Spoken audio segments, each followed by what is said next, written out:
I'm Pete Peterson, the very grateful dean of the School of Public Policy here at Pepperdine, and I'm just really excited about this morning's class that we're organizing, what the ancients taught the founders. Just a note about the logistics of the morning and how the class is going to go. I wrote up, as I would in a regular class, just the outline for the morning. We're going to break this 3.5 hours that we have together into 3 class sections. The first is going to focus on the historical relevance of the ancient cities of Greece, Rome, and Sparta on the American founders. That's going to be our first hour. Then we'll take a 15-minute break. We'll come back. The second block is going to focus on the ancient philosophies and philosophers of ancient Greece, Rome, and Sparta and their influence on the founders. Then we'll take a second 15-minute break. And then when we come back for the last hour between 11 and noon, we're going to look at 2 important concepts that the founders often referred back to as it related to Greece and Rome in particular, and that is the ideas of citizenship and mixed governance. The way that we're going to work this out just in these 3 blocks is I'm going to interview Victor on these topics. I'm going to refer to each of the 3 readings that we've done. That's going to go on just for 35 minutes or so, but I really want to leave time for your questions as well. This is really meant to be a class, and like a class, at any time, if you have a question about something that we're talking about, feel free to raise your hand, but just know that in the last 15 or 20 minutes of each of these 3 blocks, we're going to just open it up for your questions. So please join me in welcoming our Giles O'Malley Distinguished Senior Fellow, Dr. Victor Davis Hanson.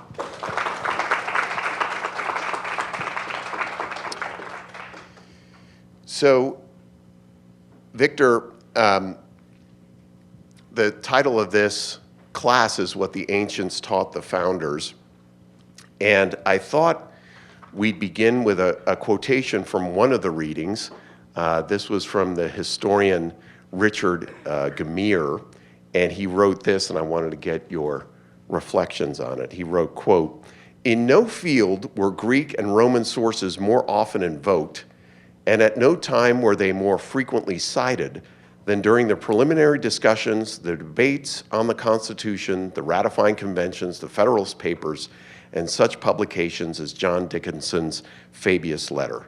The framers of the Constitution did not merely echo or imitate this ancient material, they applied it to the task at hand."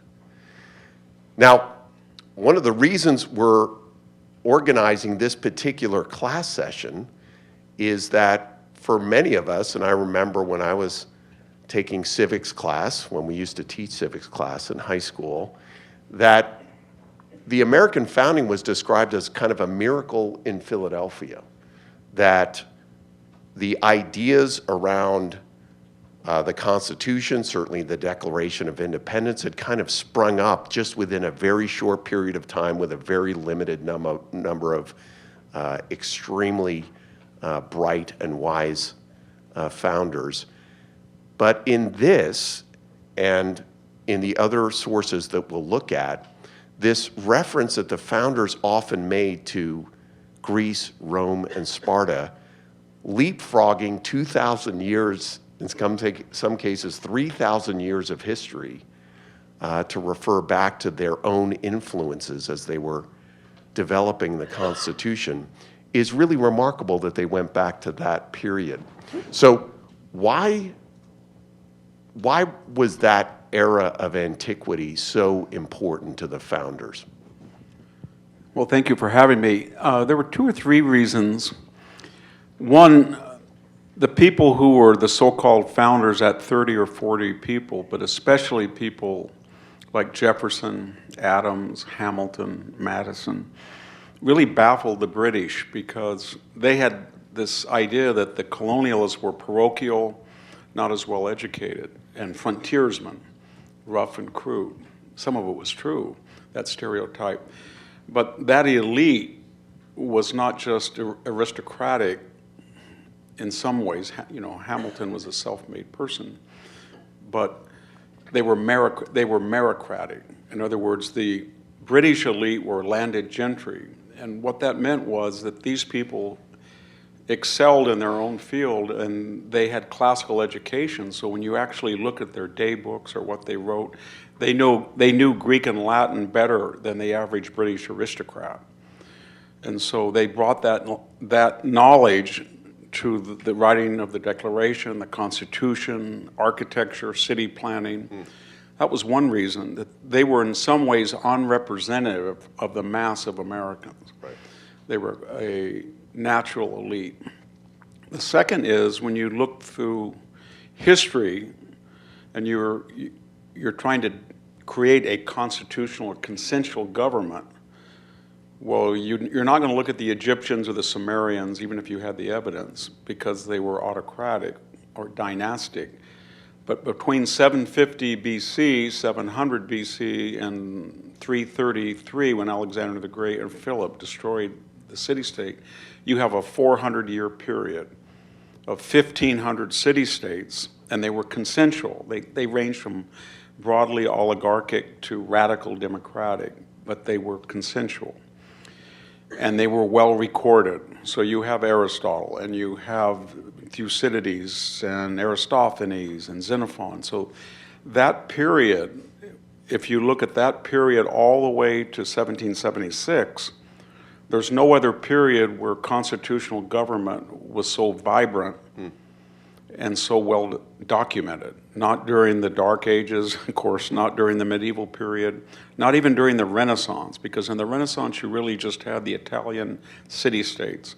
Not during even, you start to see it in their lifetime during the Enlightenment, the Scottish Enlightenment, the French Enlightenment, Rousseau, Voltaire, Hume, etc. But Bentley. But this period was really unique, and they knew that.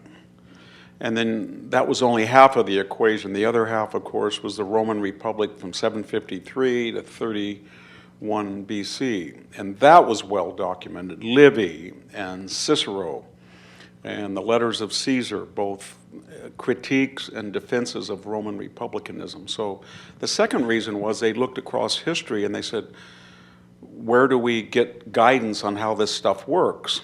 And it was so well recorded, and they could read Latin and Greek like English, basically. At least a dozen of them could, and the ones that couldn't, there were translations, some in Latin from Greek, but also some in English.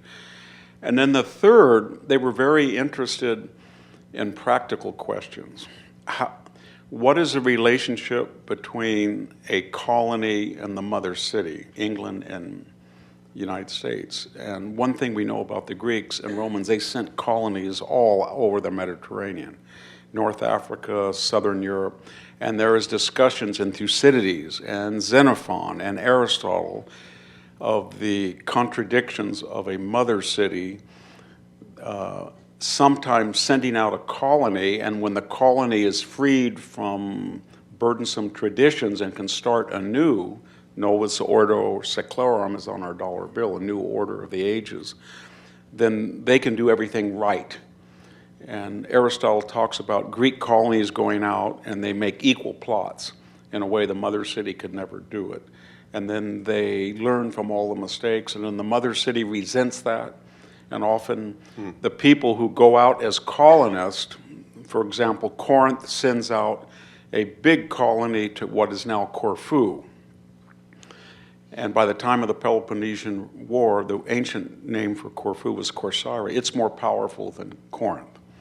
And so when the founders looked at that, they said, wow, we're sort of like these colonial Roman and Greek states that started anew from scratch, and we're going to do it right with this type of constitution. So, and then the fourth and final, and we'll get to that later, I suppose, but they had to form a government from nothing.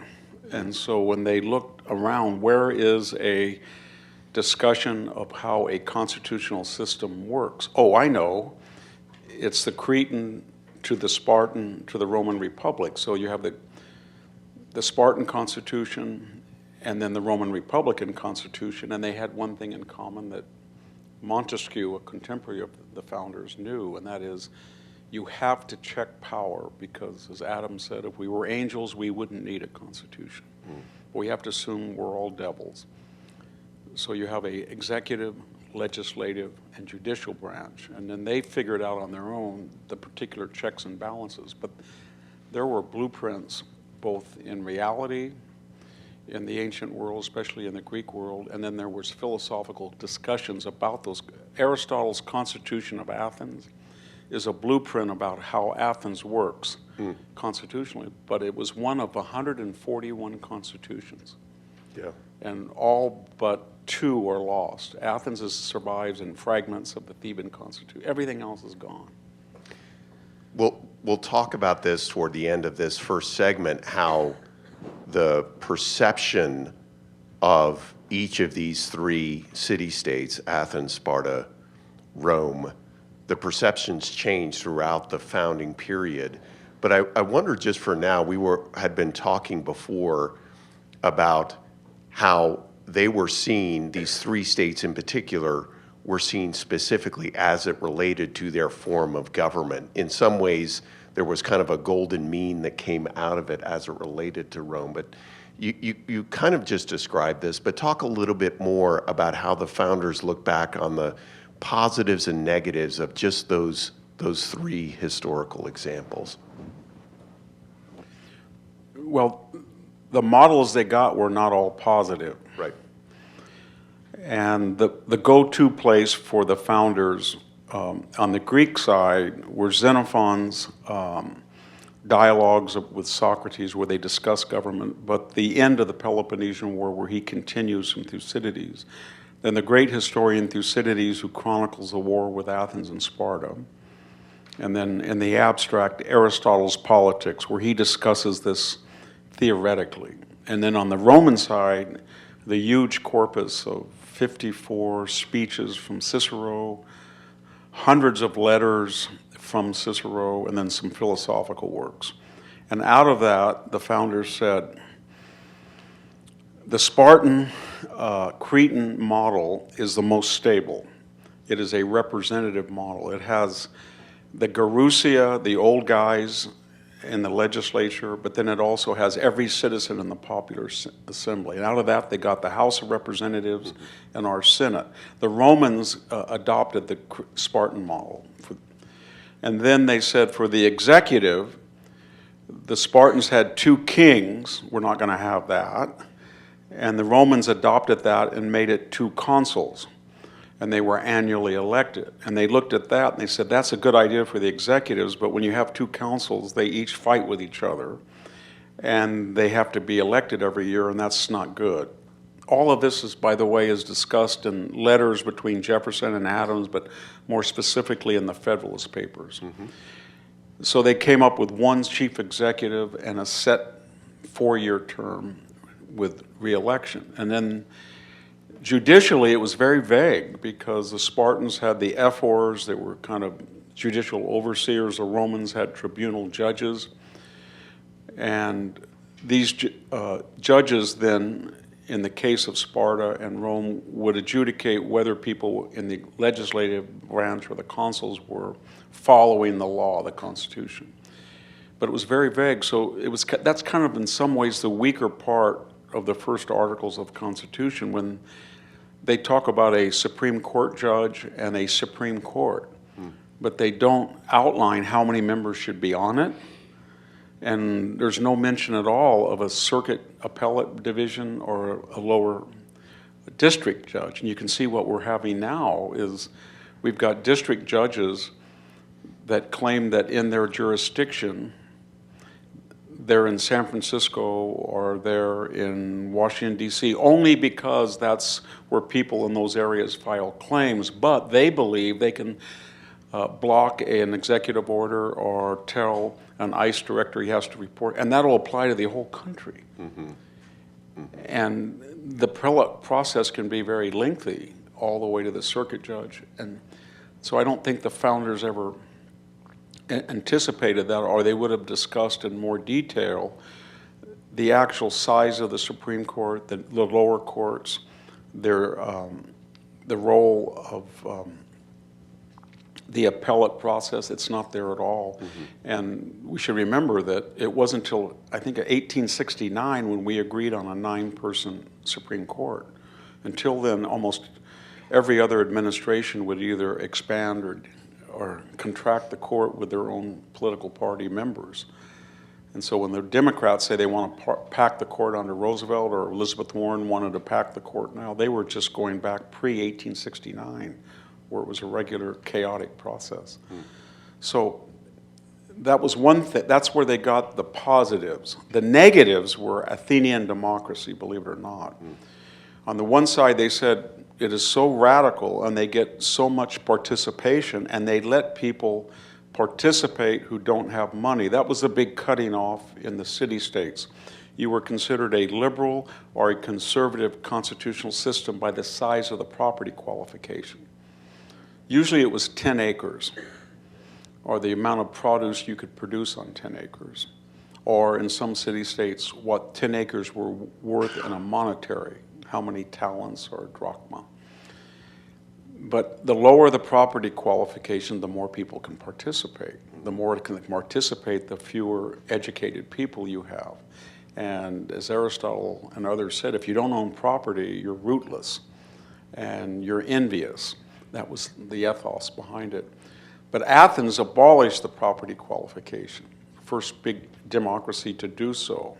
So all adult males over 18 were voters in the ecclesia, and the ecclesia was what ran Athens. There was an upper house called the boule. It could only refer laws to the ecclesia or the assembly, but the assembly is the one that picked the law courts that executed Socrates. The assembly was the one that said, we want Alcibiades to go to Syracuse. No, we don't. We call him. Maybe let him go back. No, let's execute him. It was the assembly who said, let's go into the island of Melos. If they don't want to join the Athenian Empire, let's kill everybody over 16. It was the assembly who, in this famous passage in Book 3 of Thucydides, said, well, the island of Lesbos is in revolt, the capital city, Midley. Send a trireme out and execute everybody on the island that's male. And then the assembly members go home. We'll get this from Thucydides. And they said, well, we got a little carried away yesterday.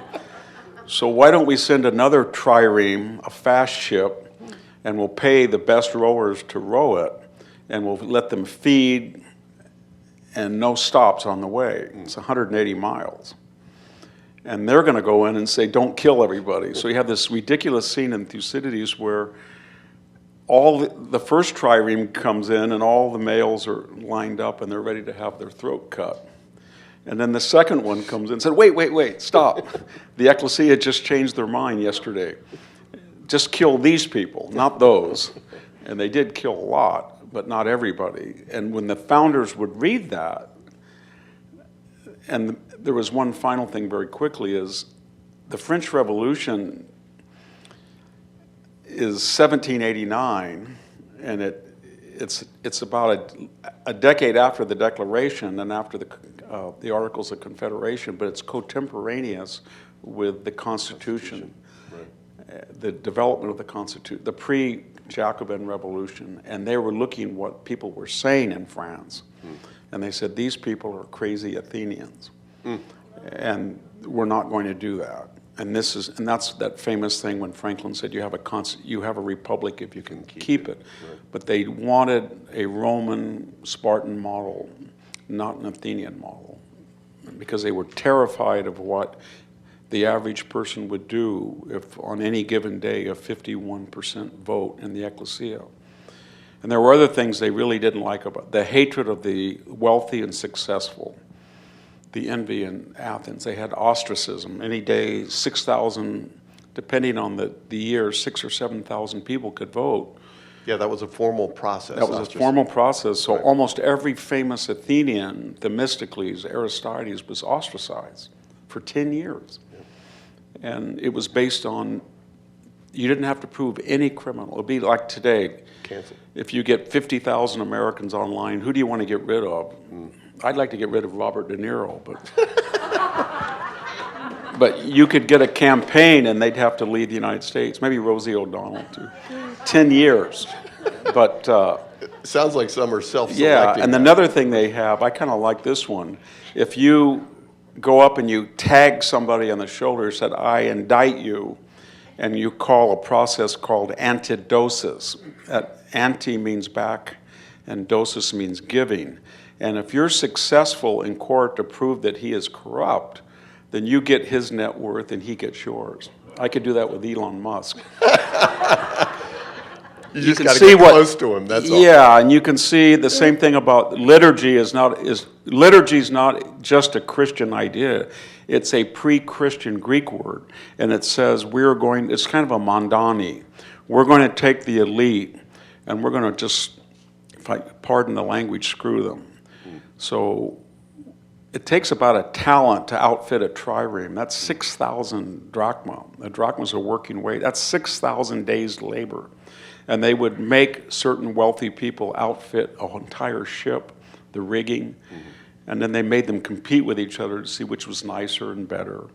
But there was what I'm getting at, there was a whole protocol of anti-wealth to make sure that and Aristotle and Plato criticized this. They said, whether you like it or not, there's a natural elite that will always emerge. And Plato had certain ways to stop that. Aristotle did too, but the founders looked at all of that and they said, we're not going to make a radical anti-wealth, whatever everybody wants to do. We're going to have checks and balances against popular fervor. Right. And we want stability. And they were also looking at another fact very quickly. The city-states failed. They had no idea of nationhood. So there were 1,500 of them in Greece, and the same was true until Rome consolidated them. So said that we're not going to look at this idea of a completely autonomous state. We've already got 13 states. And if this could go on with the Articles of Confederation, we could have hundreds of states, and they would be just like ancient Greece, fighting with each other and autonomous, or they would be like Europe today with the 30 Years' War and 100 years, all of that. We do not want that. So they were very careful that the states would not be autonomous like the Articles of Confederation. In other words, if you look at Article 6, the second paragraph of the Constitution, it says that tariffs and treaties and all other federal laws will supersede local and state. I wish Nancy Pelosi knew that when she said she was going to arrest ICE officers the other day. Right. But the Constitution says in matters of federal concerns, federal officers and the federal government supersede. And that was very important because that started the Civil War. Slavery was the cause of the Civil War, but it wasn't the trigger. The trigger was Lincoln said to Jefferson Davis and others, we don't know whether you can succeed or not. It's not in the Constitution. We only know how to bring in states. We don't know how to get rid of them. So we think it's illegal, but we know what is illegal, and that is you cannot expropriate property that's not yours. Right. Fort Sumter is not yours. It's federal property. Post offices are not yours. Armories are not yours. And if you touch them, then you've declared war on the federal government. And that was the rationale he used. Well, and I want to get back to that in just a second because I think one of the fascinating things that comes through in the readings, particularly in the Miles reading, is that the founders' views of antiquity changed over time given the changing circumstances of the revolution and then the success of it and then, of course, the writing of the Constitution. But I wanted to get back to one other point here that comes out in many of the readings as well. We've looked at the three main city-states of antiquity and the historical examples that they presented to the founders. But I think what also comes through in the readings is that there was actually a culture created, an awareness of these stories and philosophies that in the founding era that points to a different education system both in language but also in studying the stories, the poetry, and history of ancient Rome, Athens, and Sparta. And I wanted to touch on this. We had, for a Constitution Day, I don't know if some of you may have joined us in September, we had Stuart Halpern from Yeshiva University gave a great talk on the relevance of the Hebrew scriptures and the stories of that era to the founders, and how in metaphors and sermons and arguments and debates around the founding, it was almost in the air. There was an understanding of these stories from Hebrew scriptures. And we see the same thing from the discussions around these other stories and philosophies from ancient Greece. You've talked about before, and Russell Kirk actually wrote Roots of American Order on this campus. And his understanding of what the roots of American order were places like Jerusalem and Athens and Rome. So I wanted to get your thoughts on this quote, again from the Gamir reading, about the resonance that these stories had in the creation of a political culture. He writes, quote, "Many readers recognize quotations. Plenty of hidden references struck home, as in James Wilson's phrase describing the perils of Shays' rebellion in Massachusetts when he said, quote, 'We walked on ashes concealing fire beneath our feet,' which every reader of Horace remembered." I'm sure if we said that today, there's not many readers of Horace today who would know that reference. Talk about the broader American culture that had been educated in these, not just the elites, but even many of the citizens understood those historic connections. What does it say about the education system of the founding? Yeah. Well, the reference to Horace, he wrote a corpus of poetry, the odes and epodes, but he wrote something called the satires. The most famous one is Qui rides, fabula de te narrator. Why are you laughing at? Actually, you change the names, and it's all about you. You know, it's sort of projection. And that all of those satires are attacks on pompous people. And they had access, the founders, to contemporary translations, and their most famous text was Plutarch's Lives of Illustrious Greeks and Romans, Plutarch's Lives and the Comparative Lives. And why the founders were very interested in virtue and the nature of the American citizen was that people had warned them. I mean, they didn't even know how to call the presidents. They didn't know if it was going to be, a lot of people said, it's not Mr. President, you should say Your Excellency. And so they wanted to get rid of all references to monarchy, aristocracy, oligarchy. And they had been told again and again by Tories especially that this would not work. You could not turn over the government to voters who were frontiersmen and uneducated, as America was. And the British would never do this. They had a parliamentary system. There was no vote for the king. So they felt that it was very incumbent upon them to prove everybody wrong and to go back and see how the Romans and the Greeks had succeeded, at least in some democracies and in the constitutional republican system of Rome. And they came up with the idea, as Aristotle said, that the citizen had to be virtuous. And they had to be, and virtue in the ancient world was practiced through emulation. They had to have models of leadership. That was why Washington was so important, that he understood that the first president had to say, I no longer want power. He had to do certain things, like you mentioned the Old Testament. He had to say, although this was a British derived Anglo-Saxon population, we welcome people of the book, Jews, and they're always going to be safe. I don't think Tucker read that part, but he said they're always going to be. We may have time for that digression later. I know him very well, but I don't think he read that part, what Washington said, that Jews would always be welcome in the United States. And what he was saying is that there were two ways to make sure that the citizenry was virtuous. And one was to go back and look at the life of Aristides the Just, or Pericles, or even the Spartan Agesilaus. And then in these lives of Plutarch, which were very influential on the founders, they defined virtue as moderation.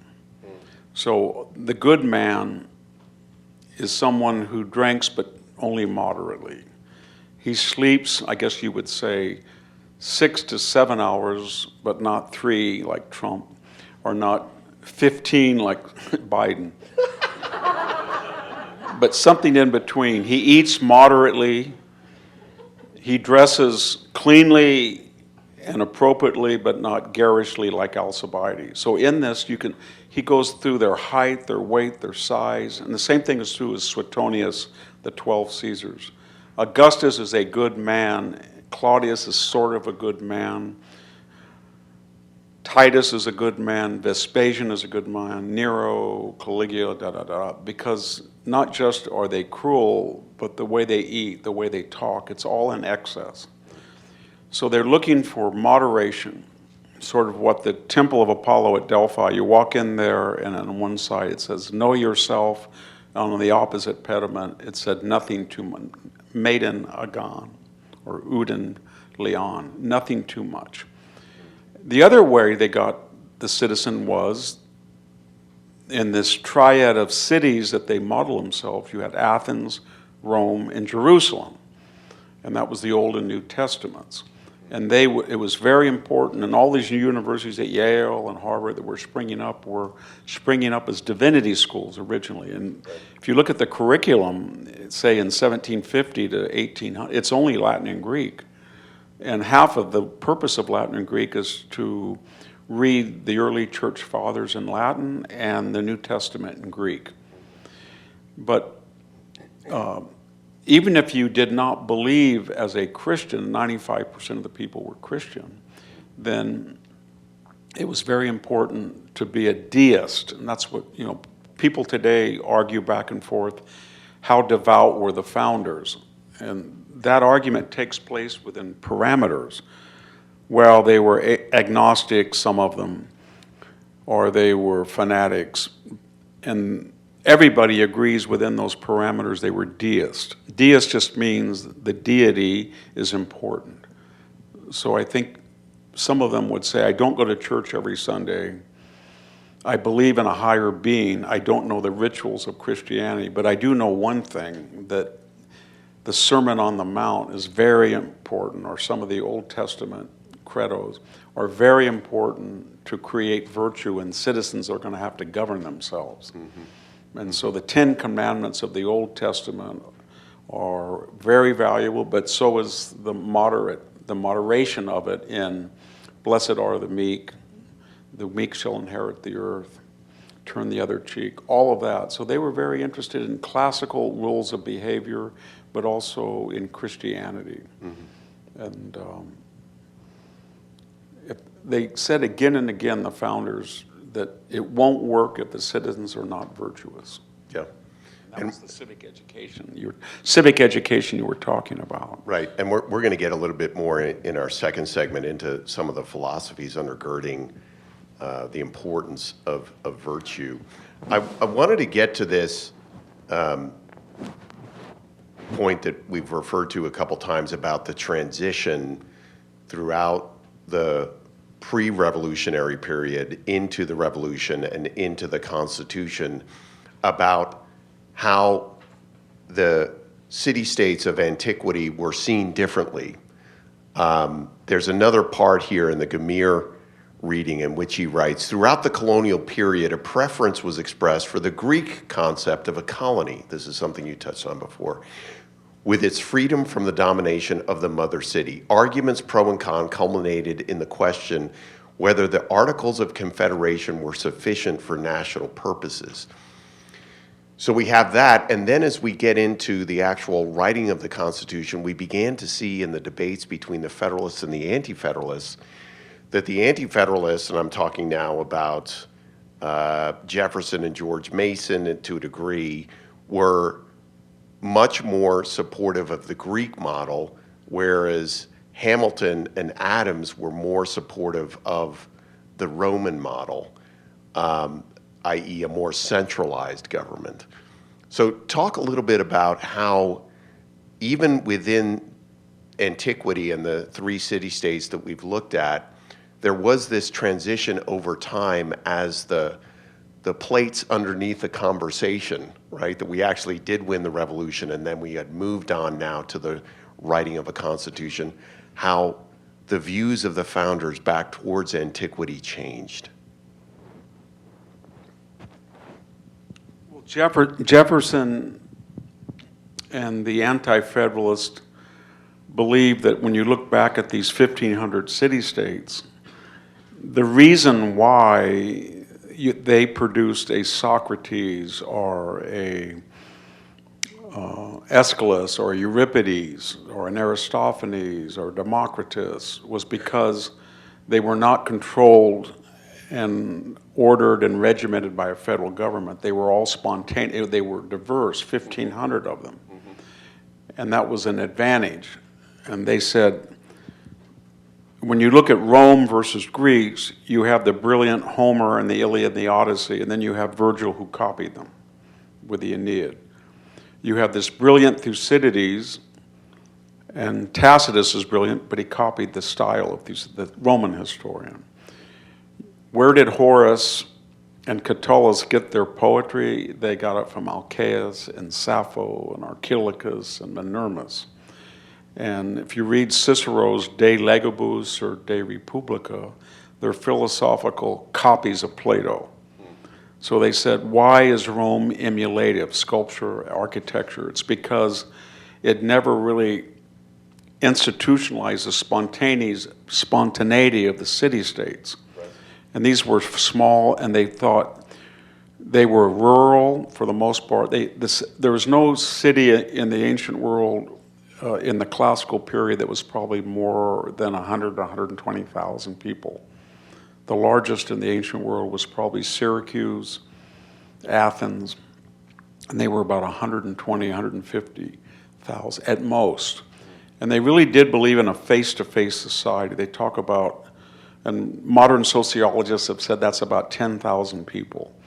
By that I mean over your lifetime of 70 years in a city of 10,000 people, you can see you know the face of everybody else. You've met them at least once or twice. And they thought that was very important for solidarity and kinship and familiarity. So they said it's no accident that these city-states that were not part of an oppressive government. Then they went further.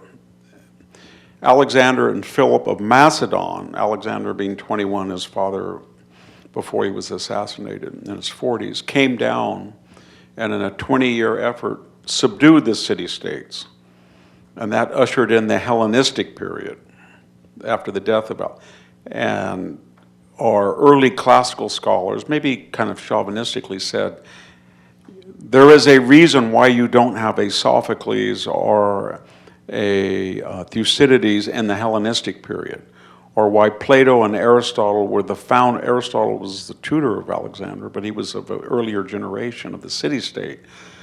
That codification and federalism stifled independent thinking. It would be sort of, and the founders would say, look at Europe and all these different states. They fought, yes, they had world wars, but they produced Western civilization. What has the EU done but stifled it all? They even tell you whether a banana is a banana in Crete or not. If it's 7 inches long, it's a banana. If it's not, it's a Cretan fruit. And that's what they're trying to do. So that was the extreme argument that the Anti-Federalists made. And the Federalists, of course, said, you don't you don't want constant wars. You don't want a Peloponnesian War where half the Greek states are on Sparta and they destroy themselves. And the remedy, it doesn't have to be Alexander the Great. Of course, they're looking at the French Revolution. It's just beginning, and they know it was going to be a constitutional monarchy, and then it was going to be a radical democracy, and then it's going to be the reign of terror with the Jacobins, and then you're going to have the Thermidor reaction, and then you're going to have the consuls that are going to kind of put a lid on things, the directory, and then you're going to get Napoleon. And that's going to come right after the Constitution. So they were, as they were thinking of amendment, they were very aware that these loose states lead eventually to chaos, as well as brilliance at the Parthenon and all that. But then you get a corrective, a counter-revolution that's very illiberal. So they looked at Rome and they said, well, they united the Etruscans and the Latins and the Greek city-states, and they were able from 753 to 31, for 700 years, they were able to create a federal system, Rome, the Roman Republic. And even when it transitioned to the Principate under Augustus and became a worldwide, it lasted another 400 years. So in their way of thinking, it might have not produced Socrates and Plato and Aristotle, but it did pretty well with literature, and it was very pragmatic. If you ever see an ancient Greek road compared to a Roman road, it's not close. If the Greeks had just discovered cement, they could have built a lot better buildings. They could have built aqueducts. They have terrible water systems. So the founders knew all that. They said this was a pragmatic, it had just enough enlightenment, it got the Greek spirit, but it did not inherit the chaos, and it was more enduring. And so they were thinking, if you have a federal system, you're not going to have a coup or a Napoleon to come in and say, I'm going to put a lid on the chaos, because you're not going to have that chaos. And it got tested in the Civil War, because you had, I guess you would call it apostate states in the north that were that were sympathetic to the Confederacy, and I think on 3 occasions Lincoln issued a cessation of habeas corpus. Andrew Johnson stopped all habeas corpus in the state of Tennessee. So we got close in certain periods, but we've never really had to have an Alexander the Great or a Napoleon solution for the chaos. So this is going to be my last question for now, so I just want to make sure you're ready to ask your questions in our last 15 minutes or so of this first segment. So I want to carry that forward because what comes through in the Miles reading is that as we left the founding period, as we left the Federalists and Anti-Federalists and got into the 19th century, the allusions to antiquity, both culturally and politically, really began to fade away. I wanted to quote this one passage from the Miles reading in which he writes, quote, "By the middle of the 19th century, most Americans no longer regarded the republican eras of Greece and Rome as constituting a golden age in man's history." So obviously essential to the founding period and the founders, but as we get into that period after Tocqueville in the 1830s, and certainly we move into the middle of the 19th century, these references began to fall away. Why did that happen? It happened for 2 or 3 reasons. The most obvious was mass immigration. You had the potato famine of the late 1840s, early 1850s. So you had 2 to 3 million poor, destitute Irish come. You had similar upheavals in Germany in the 1840s, 1850s. So the 2 largest minorities in the United States by 1855 were poor Irish and poor Germans. So much so that when Lincoln was discussing generals, he wanted to make sure he had at least a few top generals with German names. because he was afraid of the constituency in Ohio and Michigan.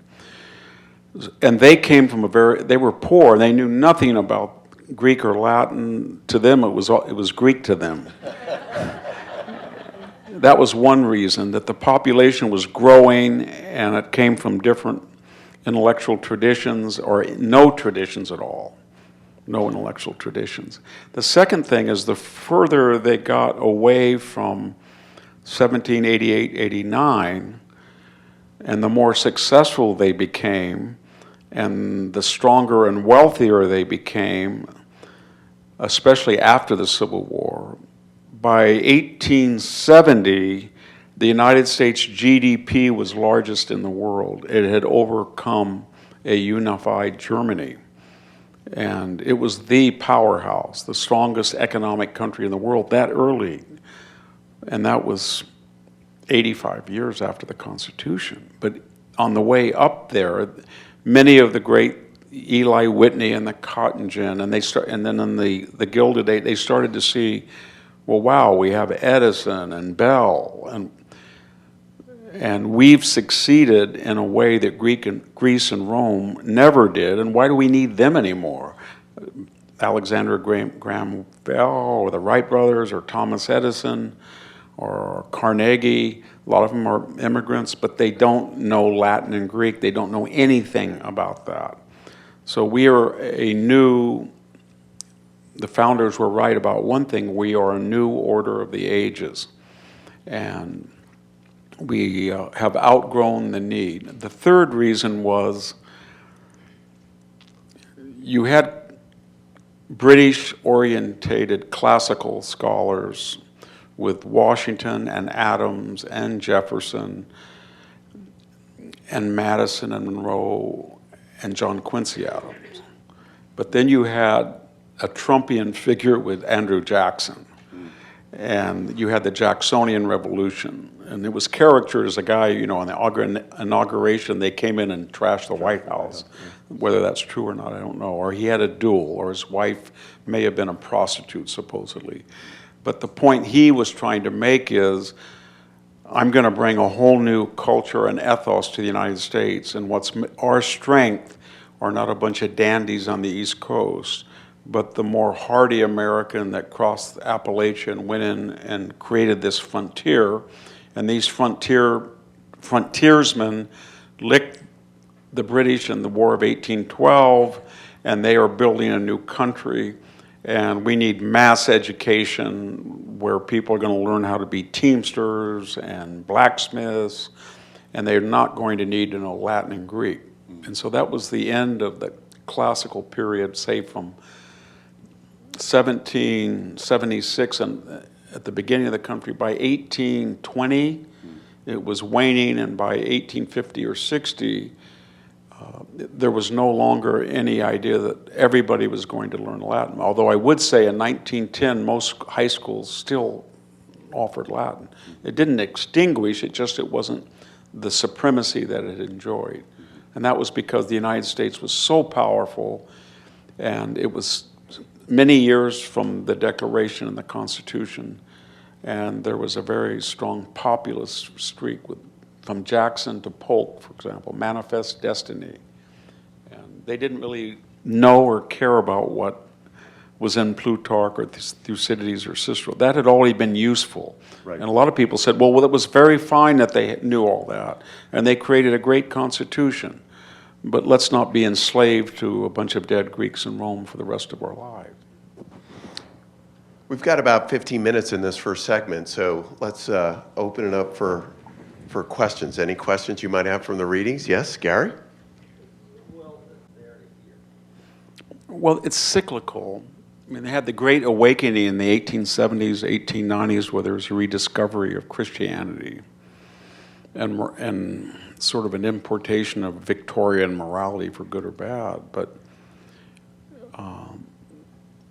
even at Stanford University, but especially after the death of Charlie Kirk, I can see a lot of students are talking about going to church, foregoing promiscuity until they're married. That's not the right phraseology.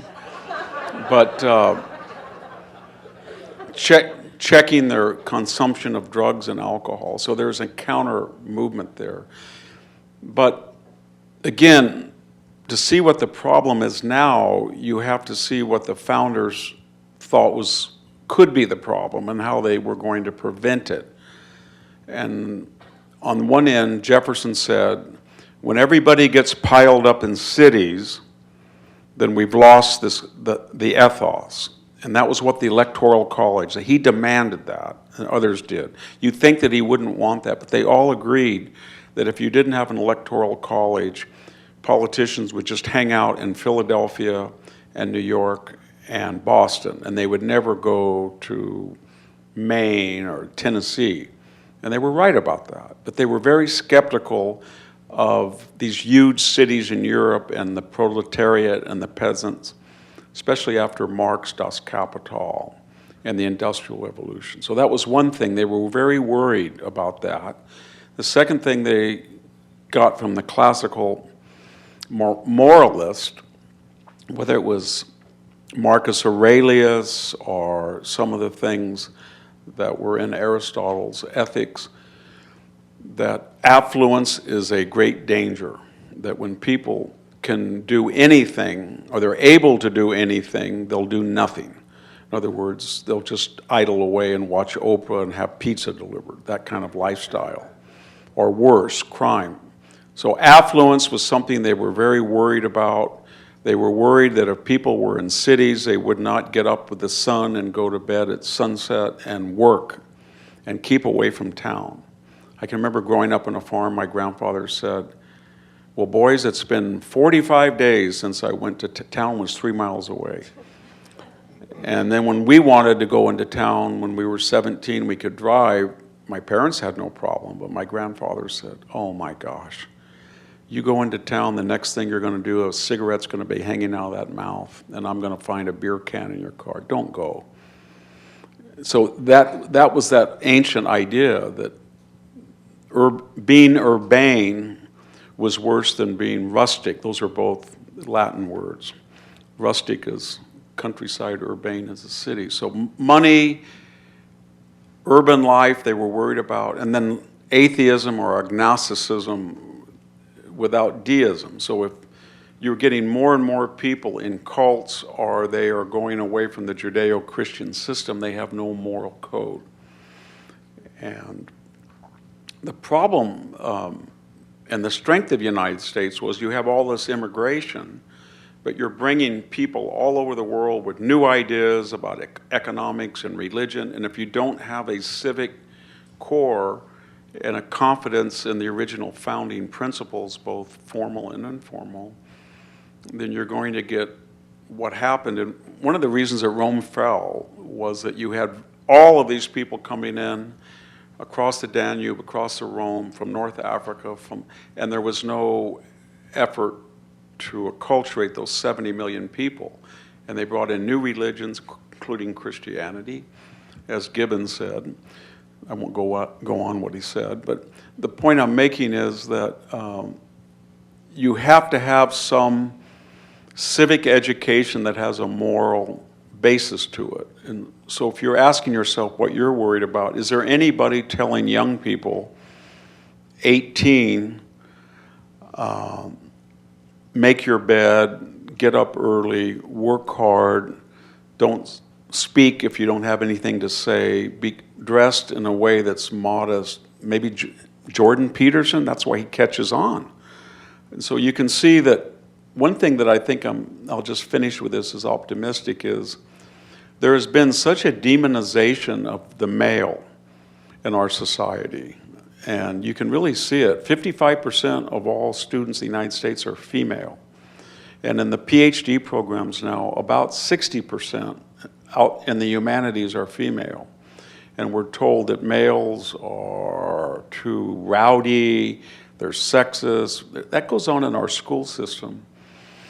And there's been a reaction to that. And one of the reactions to it is males are looking for guidance. And there's been a lot of things on the internet and guidance, both religious and secular, and says, well, you have to confound that myth about you. And there's certain things that males used to do. In their 20s, they worked very hard. They wanted to have a house in the end of their 20s. They wanted to be married. They wanted to have children. And now prolonged adolescence, the age of buying a house is about 40, the first child is about 36, and the age of marriage has gone from 23 up to 31, I think it is. And so there's people that are aware of that with declining fertility and et cetera. And so I see that is a very positive thing. And you see it some ways on the female side where there's a lot of young women who are saying, I can have as much influence on the world if I have a steady household. I can be professional, but I can also raise children with a two-parent household and inculcate them in values. And maybe I can be better educated than my husband, but if he's going to be the breadwinner, I can influence him. That's a very classical idea.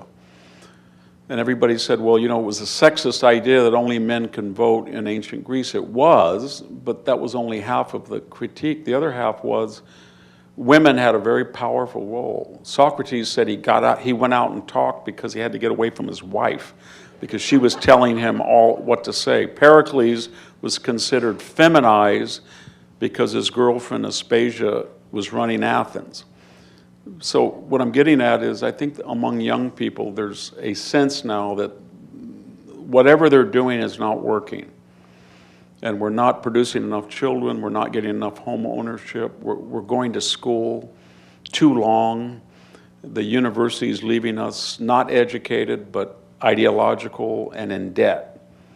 And everybody's taking a really hard look at the university. I think that's all good. So we're in a cycle of reform, I think, in a counter-revolution. So I'm kind of optimistic in a way that I wasn't 10 years ago. Yes, Jay. You mentioned that the founders were concerned about affluence among the citizens. And I was just wondering, did anyone in that group consider the equity versus equality, equality of opportunity Versus outcomes. Right. Yeah, you can see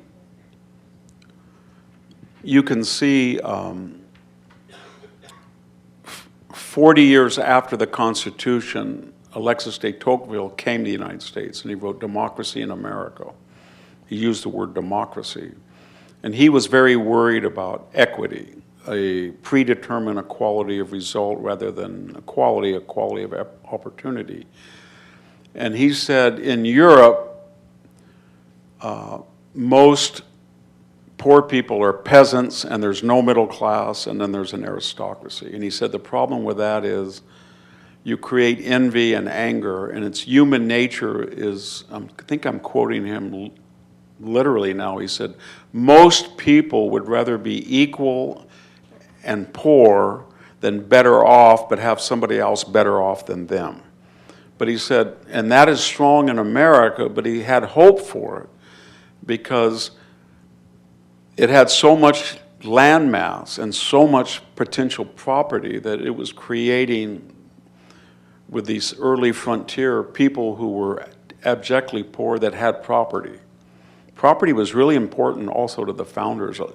You know, every time you see a leftist law professor on TV, the first thing he says is, well, the Constitution was only made to protect property. It's kind of right, because if you look at certain elements of it. So we had created a property-owning class, and that's why Marxism never really worked here, because not only did we have a property-owning class, but we kind of took birth out of the equation. So most of the people that became wealthy came of Jeff Bezos. They came from the lower middle classes. And that doesn't happen in Europe. I was saying the other day that if I go to Europe, and I think I went 21 years in a row until this summer, and I speak, the first question they ask, what do your parents do? Where do you live? And some will even ask, do you have any property, like a farm? That's very important to them. When you come to the United States and people, their questions are basically to find out how much money you have. But my point is, money here gives you status. And over in Europe, you can be wealthy and have no status. And I think our plutocratic is a little better. The other thing very quickly is, it's very common in America to have this cycle where the first generation is either an immigrant or hardworking, they work hard, they have a tough life. The second generation inherits the wealth. I know in farming, my neighbor, first guy came from Armenia, the guy dressed in rags, he died with $400,000 in a shoebox. And then the second generation were professionals. I won't get in because he might be listening in heaven. But the third generation then doesn't get the wisdom of the first, only the expenditure of the second, and they lose it, and the farm is gone. And what I'm getting at is there's fluidity. So many young people are poor whose parents are professionals, and so many people who are poor want to be wealthy and have that drive that the wealthy kids don't. And that makes it hard to have a Marxist critique like equity, DEI, because, I'm being literal now, if you can come from Oaxaca, Mexico with nothing, and you can be a roofing contractor, or you can make tortillas and have a factory and become a multimillionaire, as somebody in Dinuba did, then everybody wants you on your board, or your hospital, or CSU board. Not because you're a particular race or ethnic, because you're wealthy, and that means you're successful and you made it. That doesn't exist in Europe like it does here. And so the fluidity of classes has always prevented Marxist revolutions from taking place. That's why the left has always failed to do this. That's ultimately why Mondani will fail, I think. That there's enough people who feel they want to give an opportunity to succeed, and they don't want mediocrities in government. And by the way, just to finish this rant, one of the reasons that Silicon Valley flipped, it wasn't just Peter Thiel and his influence, but Andreessen and Sachs, to a lesser extent Bezos and Zuckerberg, is they all said that the Biden DEI people would come in and say, on artificial intelligence, on robotics, on genetic engineering, cryptocurrency, you are going to be able to do this, and you are not going to be able to do this. And then they said, we don't want to do that. And we would rather work with an evil, crude Trump that lets us win than be controlled by PC. And they flipped. And they even said, even our own corporations were tired of these people coming from Stanford or Berkeley, and they're full of DEI, and they're resentful of wealthy people. They go to HR every 5 seconds. I'm sick of them. So you have that frontier strain deeply embedded in our culture. It's very valuable. So that'll bring us to the end of this first segment. We'll take a 10-minute break. We want to stay on time here for you all. We'll take a 10-minute break and come back. Our second segment, again, is going to be looking at the philosophies and ideas of antiquity and how they influence the founding. So we have coffee out here. Restrooms, I know, are just out and to the left. And let's get back here in 10 minutes. Thanks. Okay, folks, we're going to get started with a second segment here.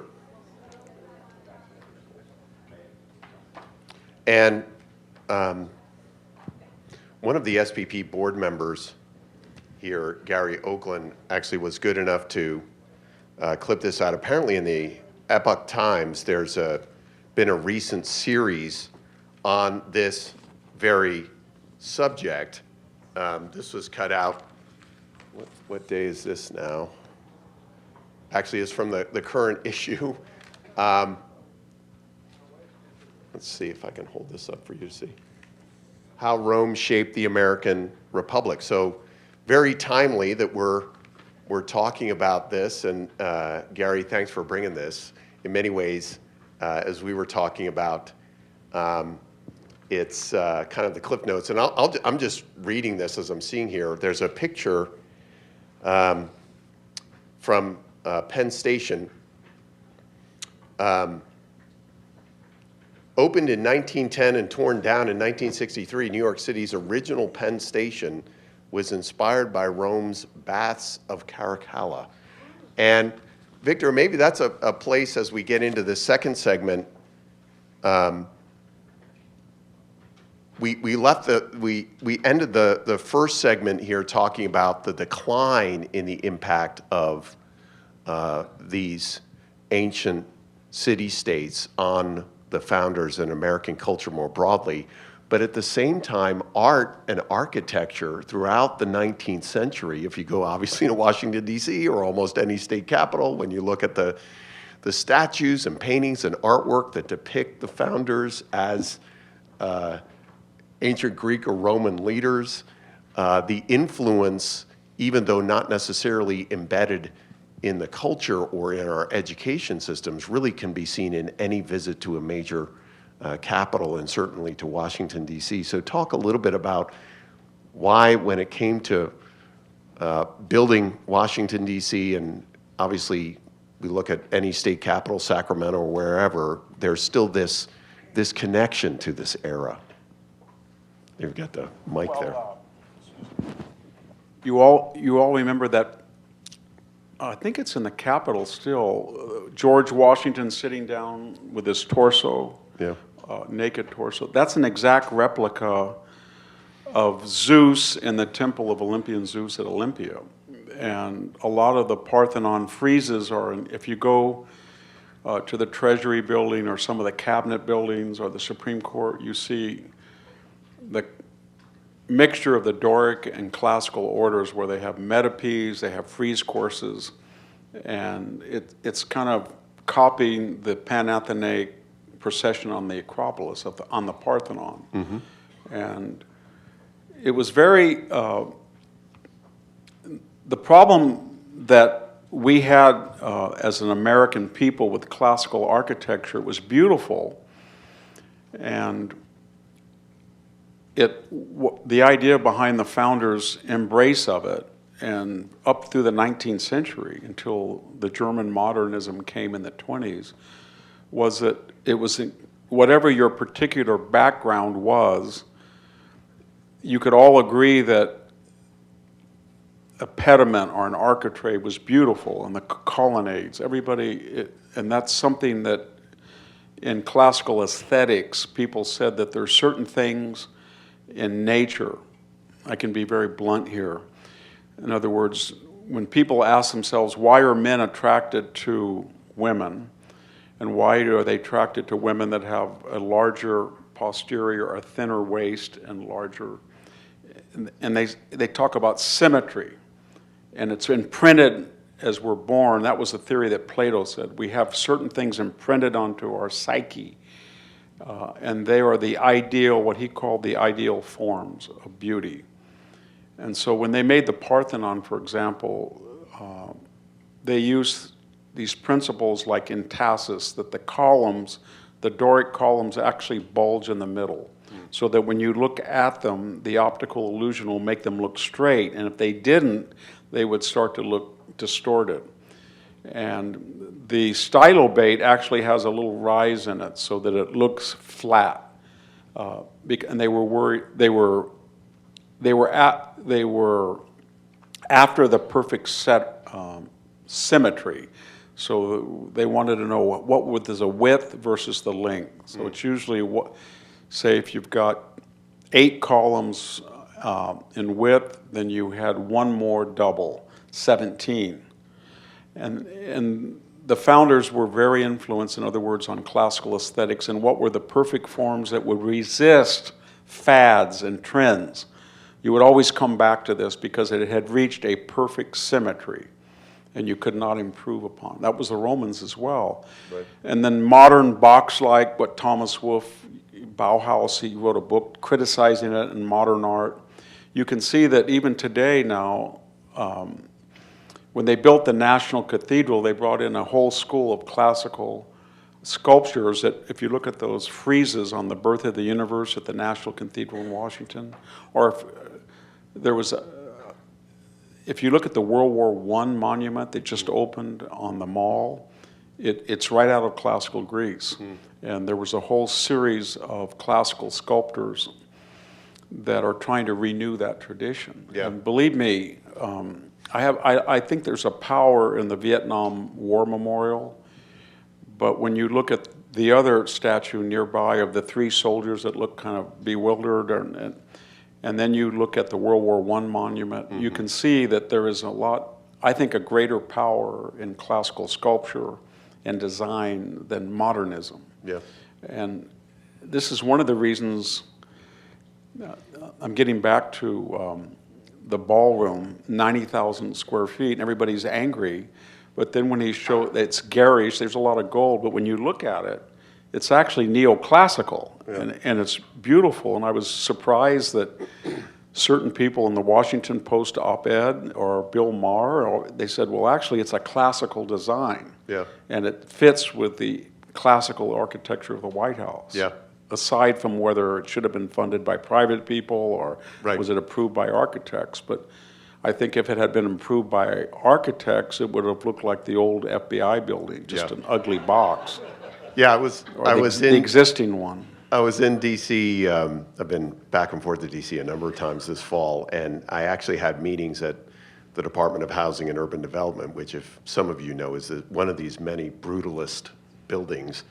And I just found it was so ironic that probably the least desirable place to spend any time happens to be the Department of Housing and Urban Development. Yes.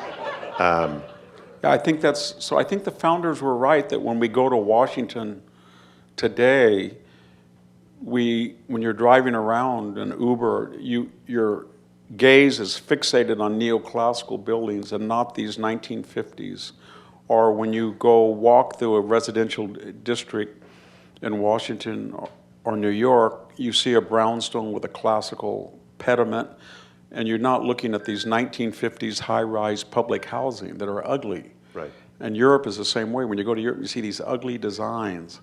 And then, I know this will offend people, but when I go to the Museum of Modern Art at the Guggenheim in New York versus the Washington National Picture Gallery, you see people just stunned by Renaissance painting, and they seem more bewildered at the Guggenheim on representational. Not that everybody likes Picasso. The difference between the two Getty museums, right? Yes. The one that's here in the Villa and the one that's...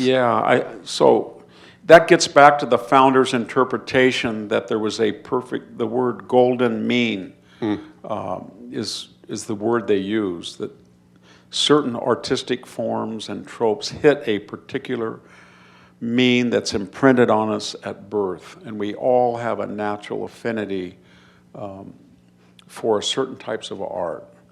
And when you look at the evolution of Greek sculpture, say in 700 and 650, you can date it by the decade, and it starts with the Egyptian sculpture, and he's kind of rigid, the choroi, and he looks straight. And then by 500, the arms are moving. And then by 450, it looks almost better than a human. It's perfect. And then by 400, 350, you can start to see blood veins and the neck. And the same thing with vase painting. The original vase painting have the Egyptian eye, so when you're looking at a portrait, you still have the frontal eye stuck on the side. And then as the vase painting evolves by 350, 375, it's almost eerie. It's more godlike than human, the detail. And again, they were aware of that. Yeah. And that's why there's no reason why we would want to look at Greek art today or classical Greek painting, such as it exists, vase painting, or even Roman copies of Greek sculpture. But we do. Yeah. And people cannot hide that.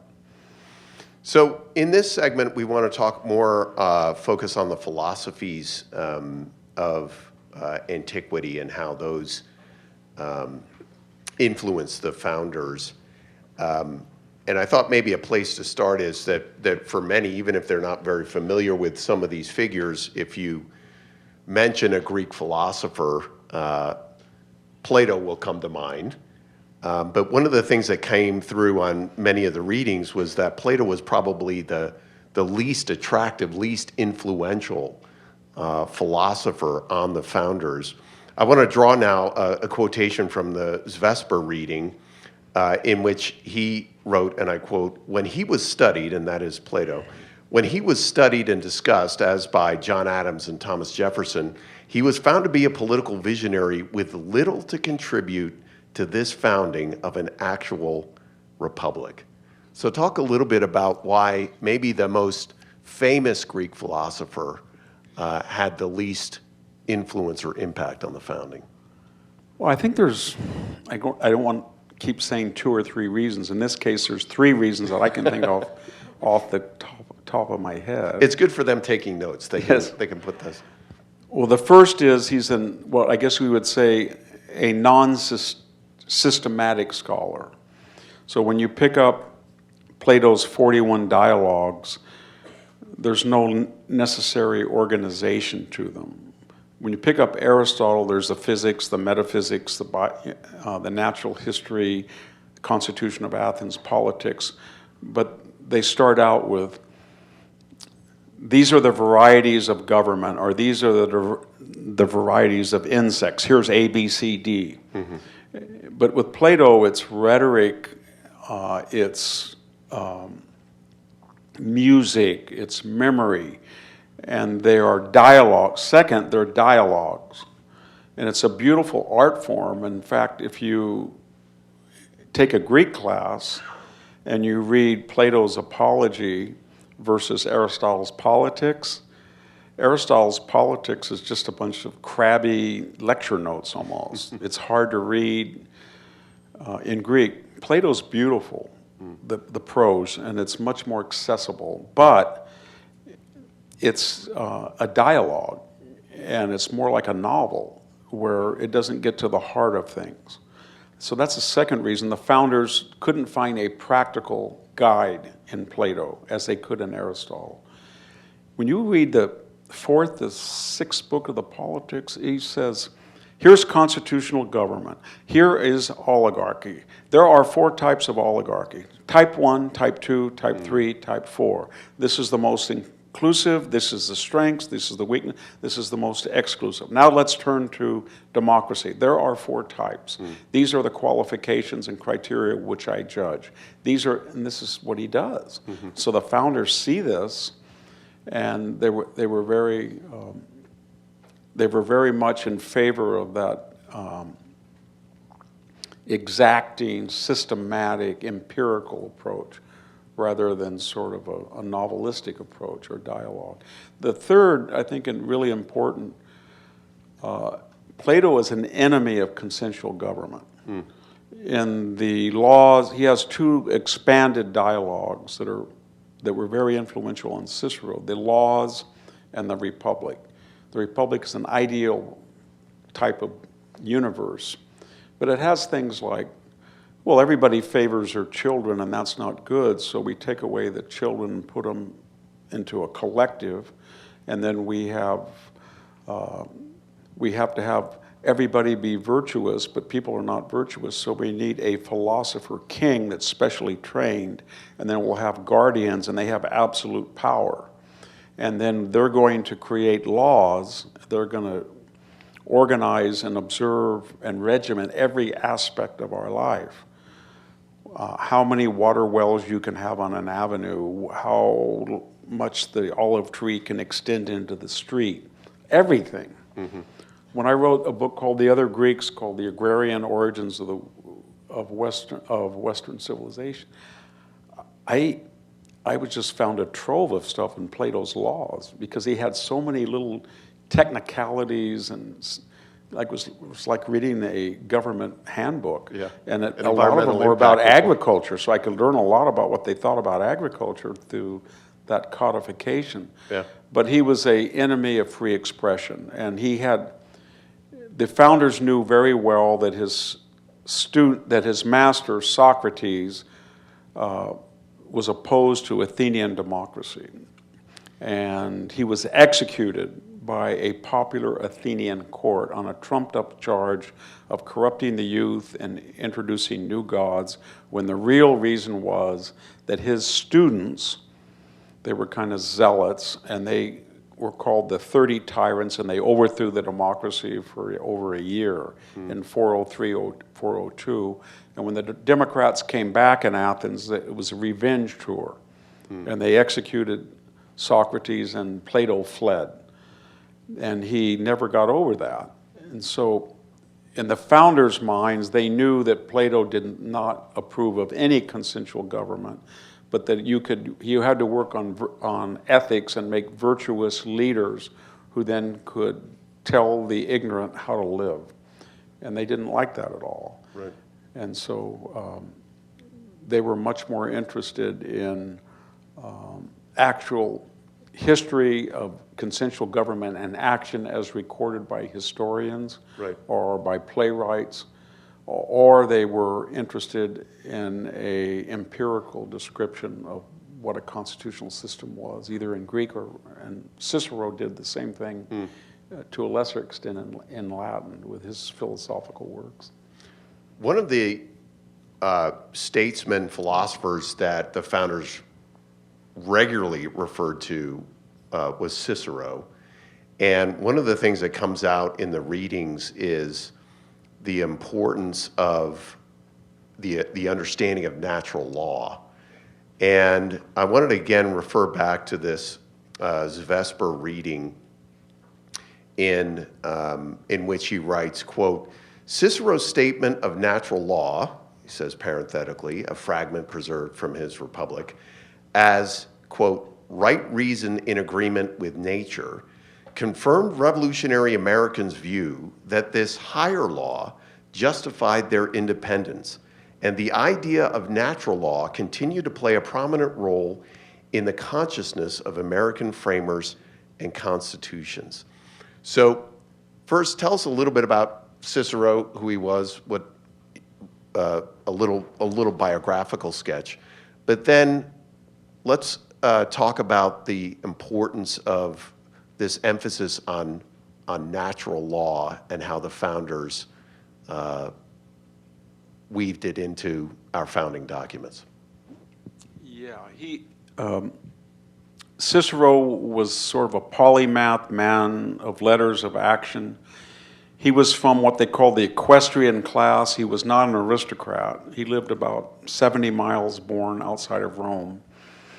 And his parents were upper middle class. He was educated in Greek rhetoric, beautifully educated. He came to Rome, and he made a name as a lawyer and rhetorician, and he excelled in the open court. And we have about 50 or so of his speeches, and they were prosecutorial and on the defense. And they're masters of English prose. He reinvented the Latin language so that this idea of the verb at the end of the end of the sentence and not in the middle. So it's not subject, verb, predicate. It can be all these independent clauses, and then finally you get to the noun and the verb at the end. And he created the idea of variatio, or we're going to have a long sentence, then a short sentence. When I took Latin composition, it was very funny in graduate school. I would write I would just spend hours. We had to write essays every day and then turn them in the next day. So I would really make sure that it was grammatically correct. And the essays were things like translate Federalist 51 into Latin.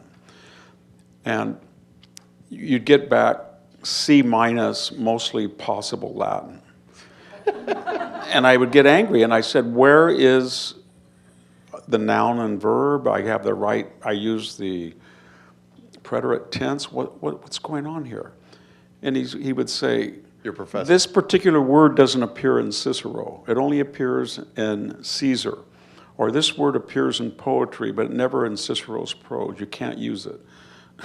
And then he would say, I counted the words in your first sentence. There were 27. That was good. But the next one had 24 and then 26. I wanted 27, 4, and then 50. And you use this Latin word 3 times on the page. And it really taught me how to write. So even today, I'm so programmed. When I write a column, I say to myself, long sentence, short sentence, medium sentence. Did you use Constitution more than 1 time in this article? Did you have at least 1 dependent clause? Did you have a semicolon? Did you have a colon? Mixing it up. Yeah. And so he really created that. Unfortunately for Cicero, he lived in a very tumultuous time between the transition of the Republic to an autocracy. So he was born in 107, and he was executed on the directive of Mark Antony in 43 at the age of 67. And he backed the wrong horse. The first triumvirate of Caesar, Crassus, fell apart, and Crassus was killed, and then Antony, and then Caesar and Antony fought it out, and of course Pompey. Caesar defeated Pompey, and then there was a second round, and the second round, Cicero had been very smart in the first round. He hated Caesar, but he knew that Caesar was a brilliant guy, and he didn't want to get on his wrong side. So he kept quiet about the assassination of Caesar. But once they assassinated Caesar, then the whole what had led to stability, the first triumvirate, Pompey was dead, he lost the Civil War, Crassus was killed in Iran, and Caesar was now dictator for 5 years. And then he was killed by Cassius and Brutus, so you started it all over again. So now there was a second round of a triumvirate. Lepidus, Antony, and Octavian Augustus. And he didn't know who to back. He was on the side of the tyrannicides originally, but they were killed off in the second round. Then it was Antony and Octavian, and he thought that they were going to fight it out. So he backed Octavian. Bad mistake. So then he went and gave 4 great speeches called the Philippics, patterned after Demosthenes. And he said that Antony was a drunk, that he was a all true, deviant, that he was a gambler, that he was a murderer, that he was a thief. And then he went to Octavian. He said, don't worry, I'm protecting you and I'm going to win. And then Antony and Octavian got smart and said, why are we fighting? Our enemy is the Senate. And Octavian said, well, okay. And they each got to kill between 5,000 and 6,000 people that were their enemies. Number 1 on Antony's list was Cicero. And Octavian said, no, don't kill him. And he claimed later when he was the Emperor Augustus that he stopped it for 2 days. But the hit team went out, cut his head off, stuck it on the rostra in front of the Senate, cut his hands off, and spiked his tongue. So that was the end of him, and that made him kind of a martyr. He was pretty much dead at that point. Yes, Yeah. and he was a martyr. So at that point, he represented the finest tradition of oratory and consensual government that had been killed by this dictator. Of course, Antony then was knocked off by Octavian at the Battle of Actium, and Octavian from 31 BC to 14 AD, for over 40 years, stabilized thing and ended the Republic and called it the Principate. And then he glorified Cicero. And what Cicero did was he wasn't an original thinker, but he was a masterful compiler and epitomizer. So he would take Plato's ideas and Epicurus's ideas and Stoicism and Aristotle, and he would make famous Romans of the past in an imaginary dialogue like Plato. So the founders said, well, what do we know about the laws? Read Cicero's De Legibus, because they'll have every theory of the Greeks put into Roman mouths about which laws work and which don't. How about government? Read Cicero's De Republica, because he's going to give you the ancient version of oligarchy, aristocracy, dictatorship, democracy, strengths and weaknesses, but in a dialogue of, say, Scipio Aemilianus or Fabius, famous Romans of the past. And they were very easy to read, so in the ancient world they thought, And the founders, this combines the systemization and comprehensive nature of an Aristotle, but it's not lecture notes. It's put into a lively prose like Plato. And so he was the main conveyor of philosophy and political science to the founders. So in this segment, I want to open it up for questions a little bit earlier, but I have one more question on this. And so just if I can get your thoughts on one of the massive ideas that came out of antiquity, especially from Aristotle, was this idea that man is a political animal. And I think one of the interesting parts of the readings that came through, especially again this Vesper reading, is that the founders in using the philosophies of antiquity were not just responding to that era and drawing from that era, they were also responding to much more recent thinkers in the Enlightenment and earlier, to think about Machiavelli and Hobbes and so forth. And so, and on this particular issue of man being a political animal, those thinkers, including Rousseau, had an understanding that that there was a state of nature, that man was necessarily a solitary animal, that in the best possible conditions for mankind is that man should be left alone to be himself. That is when he's most inherently a human. So again, I wanted to draw this quote from this Vesper reading and get your thoughts. Quote, "It is useful to dwell on the fundamental thesis shared by the founders and the classics, that humans are by nature political animals who engage in political conflict with winners and losers, but who need to do so under philosophical moderation," unquote. So talk about this idea that, drawn from antiquity, especially from Aristotle, that man is a political animal and how that was responding to a very different view of human nature as put forth by these more recent thinkers like Rousseau and Hobbes and Machiavelli. Well, there were two different views of human nature, and that persists today, and I think it's almost embodied in our current political parties. There's one is, and it's infected by both paganism, classical thought, but also Christianity, that man is born into the world as a flawed person, that he's not by nature equipped to be a beautiful, wonderful, kind person, that left to his own devices, he's savage. And therefore, he must be a political animal. Now, the word political in English is not what politikos in Greek means. It comes from the word polis, city-state. So when Aristotle said phuse zoon politikon, he meant by nature man is a creature of the polis, city-state. And that means he has to engage with other people for two reasons: to govern himself, but also to learn not to be natural, not to kill, not to be greedy, not to be like an animal. And that's the natural state in that That's, view. yes. Yeah. And then we got to be very careful about the word natural, because they're used in two diametrically opposite fashions.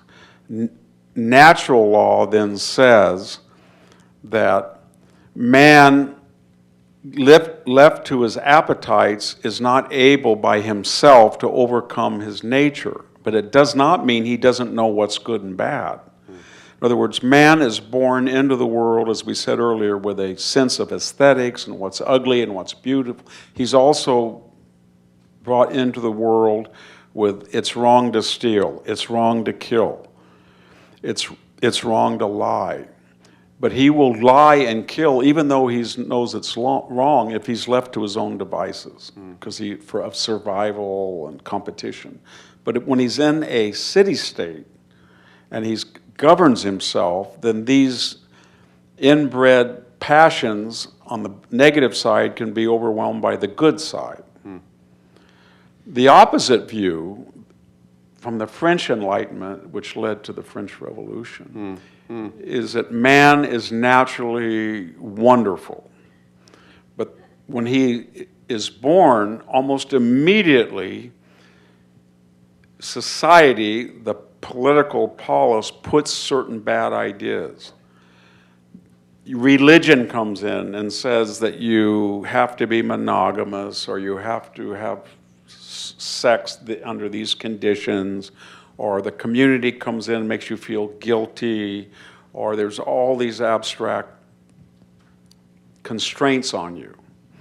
But the natural person, and remember that the French Enlightenment is writing in the context of 2 centuries of stories coming out of the New World.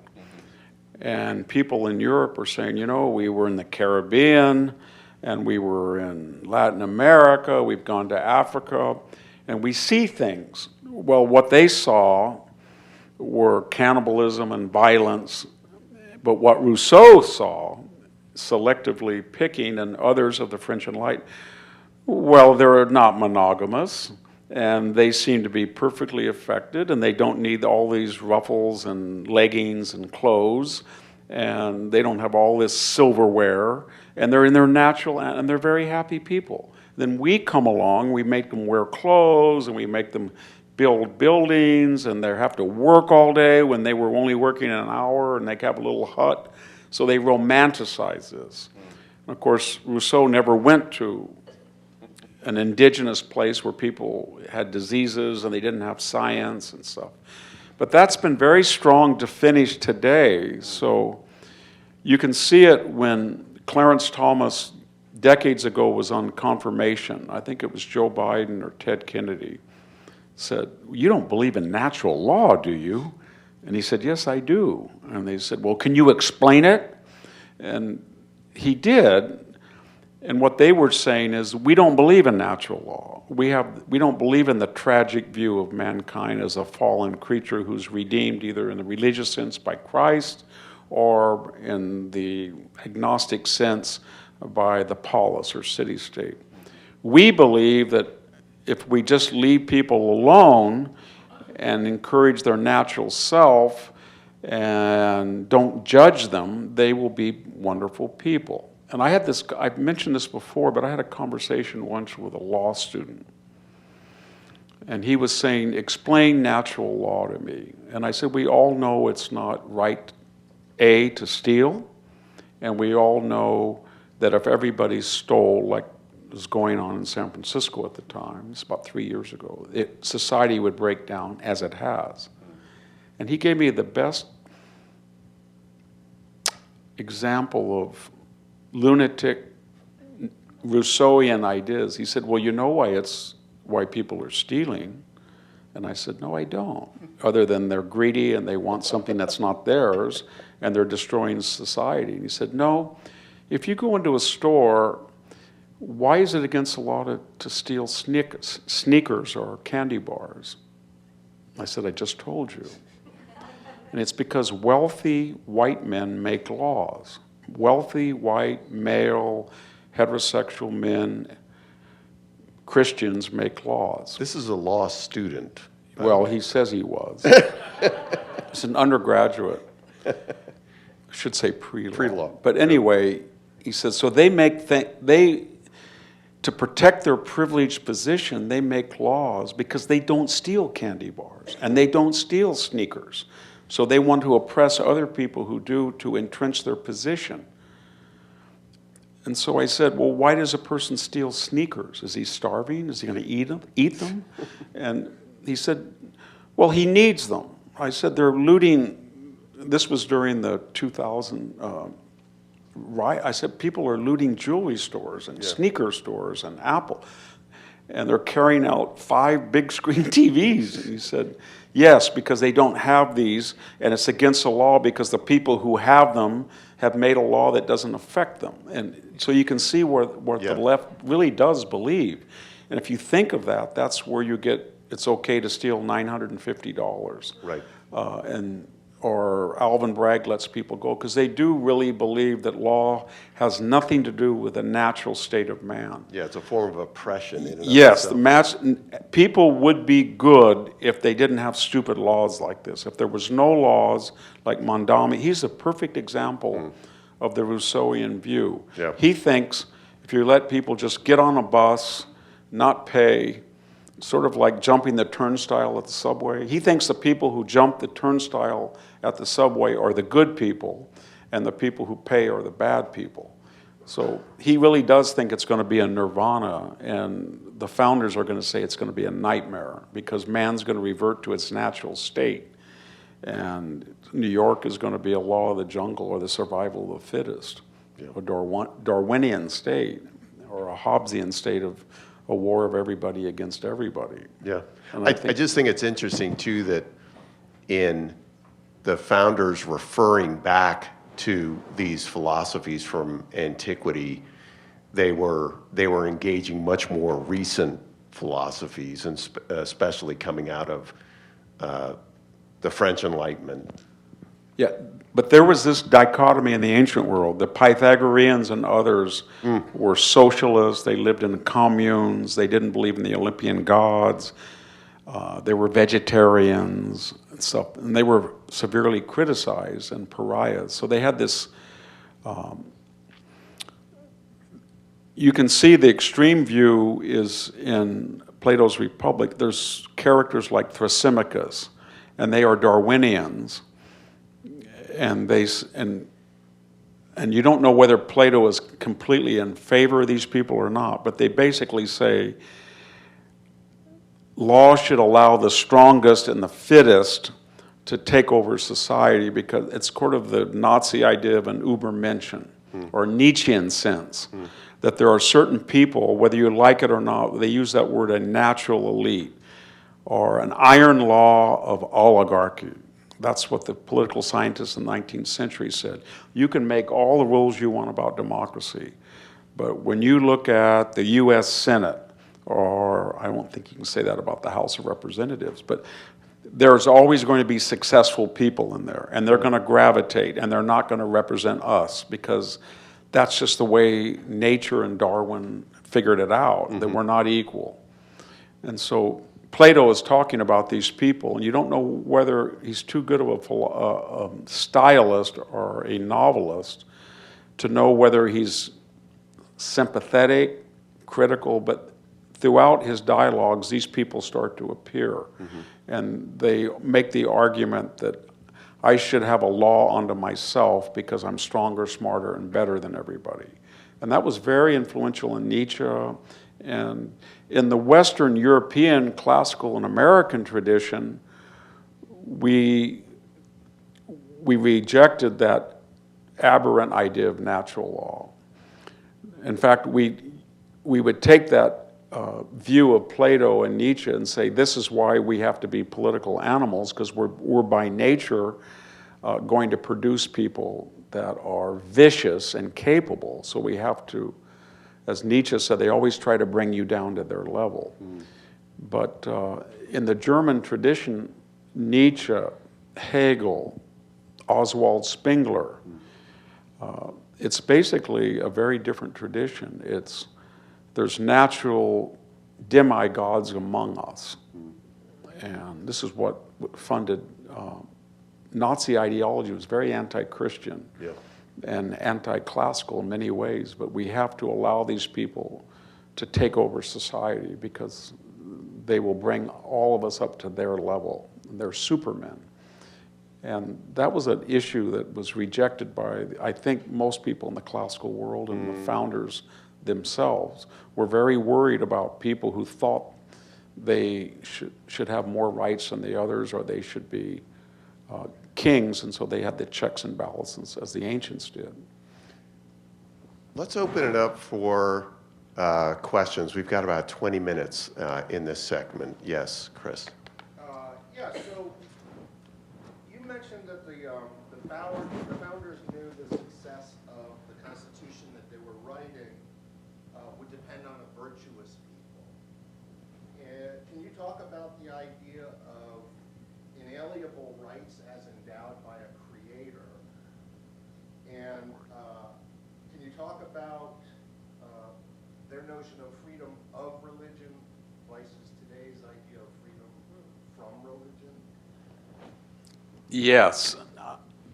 So I think they were trying to tell us, by these references of all men are endowed or all men are born equal, that they were going to create a system where the average person ruled themselves. And that could be as brilliant as they were to divide government up to executive, legislative, judicial, with all of these veto powers and confirmation and all of these checks and balances. It ultimately would depend on, they made the best system they thought given the fallen nature of man, so that you could have people in that system that were tyrannical, but they wouldn't be able to seize power because the system would discourage it up to a point. But they also relied on the virtuous citizen, and they felt that they would have to be educated, and they were in favor of popular education, but they also felt that it would be impossible without a reinforcement of transcendent Christianity. Not that they were very sensitive to the religious wars that had destroyed Europe in the 30 Years' War. So they did not want a national religion, Protestant, Catholic, or whatever. And they understood from the very beginning that by not having a natural religion, that there would be non-Christian forces in the United States, Jews and probably Muslims and others. But that was fine as long as people had some sense of transcendence and that there was a higher moral being that resembled, I think I could go out on a limb, resembled the Judeo-Christian morality system. And that would allow people within the body politic, when they saw a danger to constitutional or their own freedom or their own nature of equality of opportunity, they would be able to spot that. And they could use the institutions they made to self-correct. So if somebody said, I want to be president without an election, or if somebody said, I want to abolish the House of Representatives, there would be enough people to see that would be wrong, both because, like the founders, they understood that that would lead to tyranny or that would lead to oppression. And this became very important in the late 1850s, because what tore the country apart was slavery. And the Northerners said it is in the Constitution that all men are born equal and endowed. And the word slave only appears one time in the Constitution, and that is an arithmetic ratio that's actually there to discourage slavery. The Southerners among the founders said that Virginia and all of these future Southern states should get one census vote for every slave, and therefore their congressional districts would have slaves that couldn't vote. And the Northern delegates said, this is hypocritical. You will not give a slave his freedom, but you want to use him as a census rubric so you can get more House of Representatives in by a larger census. So they were going to kill it. I mean, there was not going to be a constitution. So they came up with the 3/5 notorious and said, okay, we'll count slaves as 3/5 compromise. Now, a lot of people today, and I'm not going to mention names, that I've seen very brilliant black leaders and liberals, some conservatives, say, see, they diminished a black person by saying 3/5. That may have been the result in the modern period, but it was actually intended for the opposite effect. We're not going to empower slave-owning states by giving them census representation for slaves unless they get free, complete rights, which they wouldn't do. So that was where the compromise. But what I'm getting at, the later Confederates said, we are the virtuous people, because nowhere in antiquity that you people quote is there ever anything about abolition.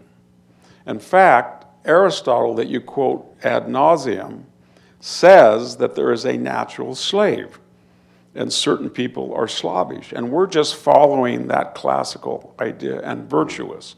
What you're doing, and I'm now quoting almost verbatim John Calhoun, said, you are creating industrial slaves with your factories. You're taking poor Irish and working them 12 hours a day, and you say they have freedom, but they're so exhausted they don't. And back here on the plantation, we take care of our people. That was the pseudo-argument that they used. And they were the northern people were the abolitionists, for all their zealotry, were very clever people. And they had these, Garrison, Frederick Douglass would reply back all during the 1850s, and they'd said, you've misinterpreted antiquity. Yes, Aristotle says there is a natural slave, but quote the following line, contrary to what most people think. He says that. And there is fragments of people who, like Alcidamas, who say no man was ever born a slave in Greek. So there was this idea, and the problem was that made slavery in the ancient world. And so the Southerners would say, well, if the Greeks are so smart and the Romans are so smart and they're so moral, why didn't they abolish slavery? Because we are the true descendants. And we are doing what they did. And then the Northerners kind of came up, it's hard to find an articulation, but it's in literature throughout the 19th century. When did slavery become associated with race? Surely it wasn't in the ancient world. The most savage people in the ancient world, in that dichotomy of Roman and Greek ethnic valuation, were white. When the Greeks met Thracians that were red-haired, they were really savage. They said, being a Thracian is like being an animal. When they met the Ethiopians, Homer and Herodotus said they're the most noble of all people. When the Romans went westward and they saw the Gauls, they said, these people, these blonde-haired, blue-eyed devils, they had a word that said, Gallic fides, meaning a Frenchman's word, meaning it's a lie. It's like punica fides. But when they got to England and they saw women bare-breasted riding chariots, or when they went into Germany and saw people drinking milk and bathing in cold water topless, they said, these are real barbarians. So that didn't come in the ancient world, this idea of blacks as slaves.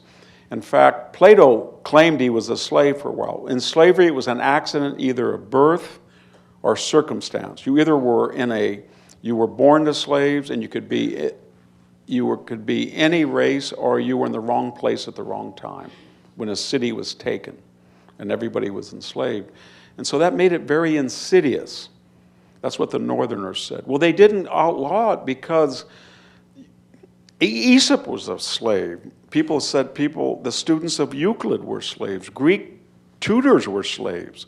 It was just an accident. It didn't have anything to do with whether you deserve to be a slave. So if you said, this is not fair, I'm a slave. And they said, life is not fair. You just happen to be in the wrong place. Sorry. But if Euclid or somebody like him said, but I'm smarter than you are, I'm tutoring your kids. So what? I never said that slaves couldn't be smarter than I am. You just happen to be unlucky. So that made it hard to eliminate because it was not invested in a pseudo-racial theory that people who were not white were inferior, and as Aristotle said, looking for the magical natural slave he couldn't find,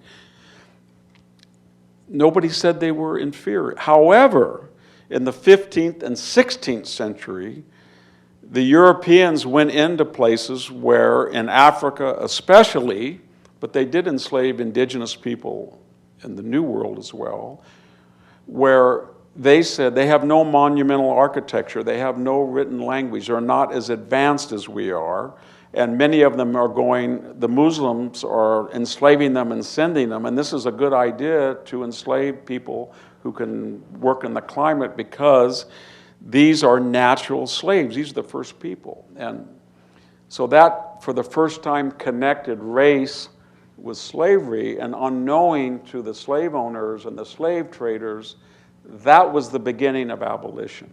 Because this invested itself in a non-classical idea that these people all had to be inferior. That was what the South said. And the Northerners said, well, if they're so inferior, why do you forbid them to read? What are you afraid of? Do you really think that any of you can out-debate Frederick Douglass?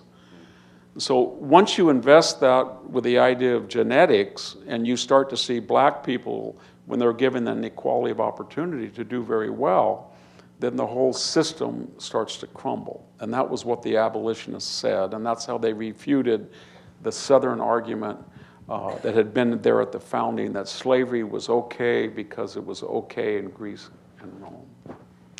So one of my favorite podcasts is put out by the Hoover Institution. It's called The Good Fellows. And there's always a segment at the end called the lightning round. I know you've been on that show many times. I bring that up because if we're going to get some questions in here, Victor, we need to construe this I'll try to be brief. as a lightning round.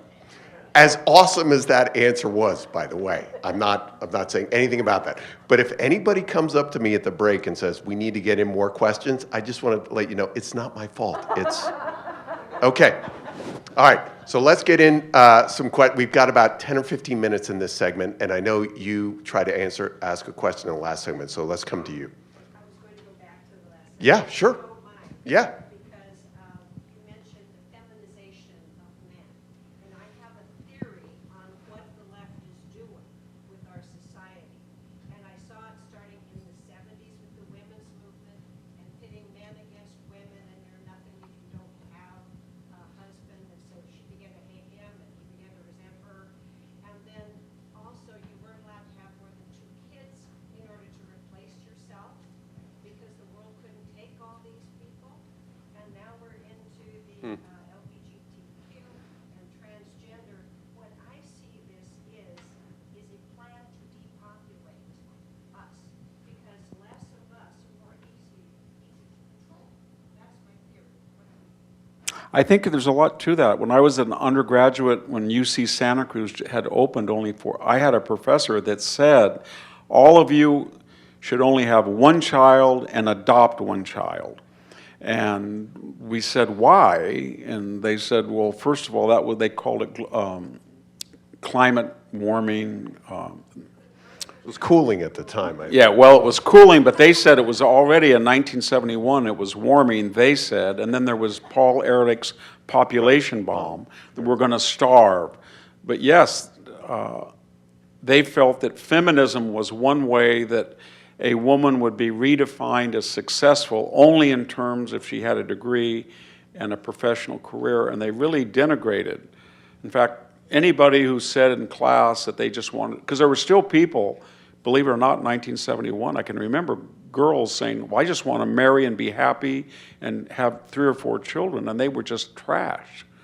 So yes, of all those elements of the feminine, there was a lot of currents in them, but one of them was to decrease the population and question the nuclear family and open yourself up to other non-fertile lifestyles. That was absolutely true. Yes, in the back. That's you, Bob. Professor, you said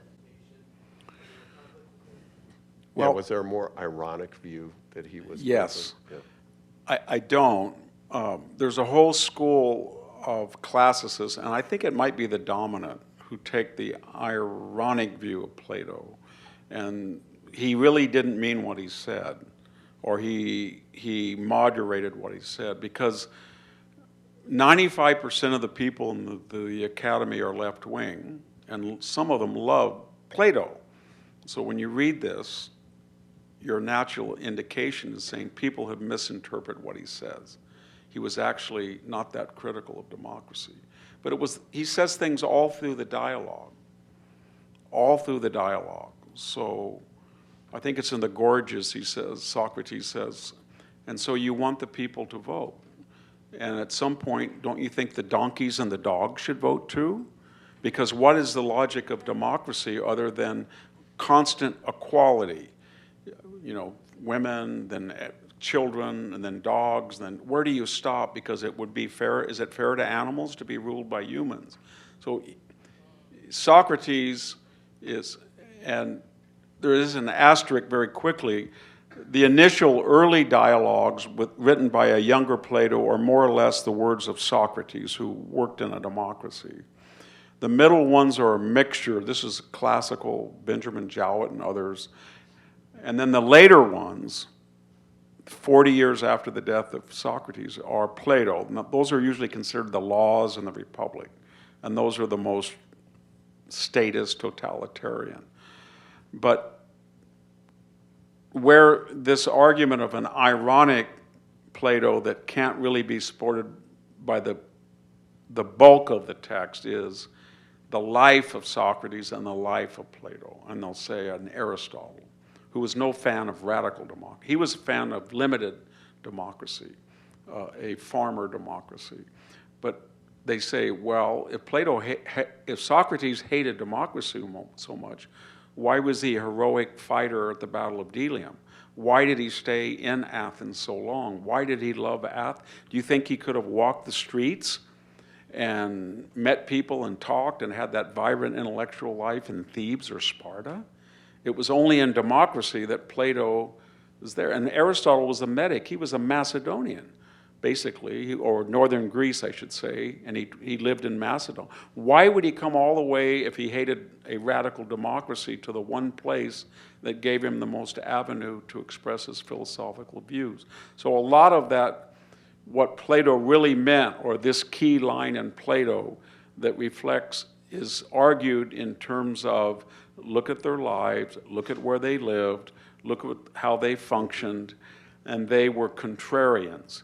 In other words, the subtext is they love democracy, they love the culture and the vibrance that it creates, but they were sort of kind of crotchety people that said this is what's wrong with it, but don't get fooled. There are lines that you can detect or you can deconstruct that will actually show you here and there their true feelings. And that became very popular in the Foucauldian Lacan era of deconstruction, postmodernism, that you look at, not at the majority of the evidence, but indications of their being ironic, or they shouldn't be, what the text says is not what they really say. And some of the people who, Peter Euban, if you were interested, Peter Euban was a professor. I had him at University of California. He wrote 4 or 5 books on Plato as the advocate for democracy. And he made those arguments. One more question in this segment, just to get in somebody new. Here. The deep blue states appears to option and order and law. Well, I don't think there's any set time, but the blue state paradigm, it's in some ways very similar to Plato's Republic. In other words, our bicoastal elite feel that they are guardians and philosopher kings, that they're smarter than everybody, they have the right letters after their name, they went to the right schools, and therefore they know what is best. So Barack Obama, when he sees some black young staffers, he says, "You don't know what you're doing. You're flirting with Donald Trump." Or the other day he said, "I want to tell all the Hispanic people, you're just voting about inflation and gas when you should be voting your real interest." And you see that a lot with the left and the blue, that you people are false consciousness. It's pure Marxism. You don't know about the class struggle. You don't know what the real Donald Trump is like. I am smarter, I'm more moral, and it's my duty to tell you how to think and how to do. And you can see black conservatives have called that the plantation. These people think they're slave owners, and they're telling us to shut up and follow this dogma. And where it comes to natural law is they believe that there are certain things that are going to repel people naturally, and therefore they have to force it down their throats. They feel that transgendered men in sports are good for you, but that you have something that makes you feel uneasy when you see a man with genitalia in a room with young girls dressing. Therefore, in Platonic fashion, we're going to force you to do that and educate you away from this natural law that or religion or whatever it is that has got the wrong. And the same thing with climate change. We may not have the records to prove it all the time, but we know that the planet is heating up, because whether we know it or not, or whether it's true or not, doesn't matter. We just think that all you people with jet skis and Winnebagos are wasting your time, you're wasting your money, you're, hardtop racing.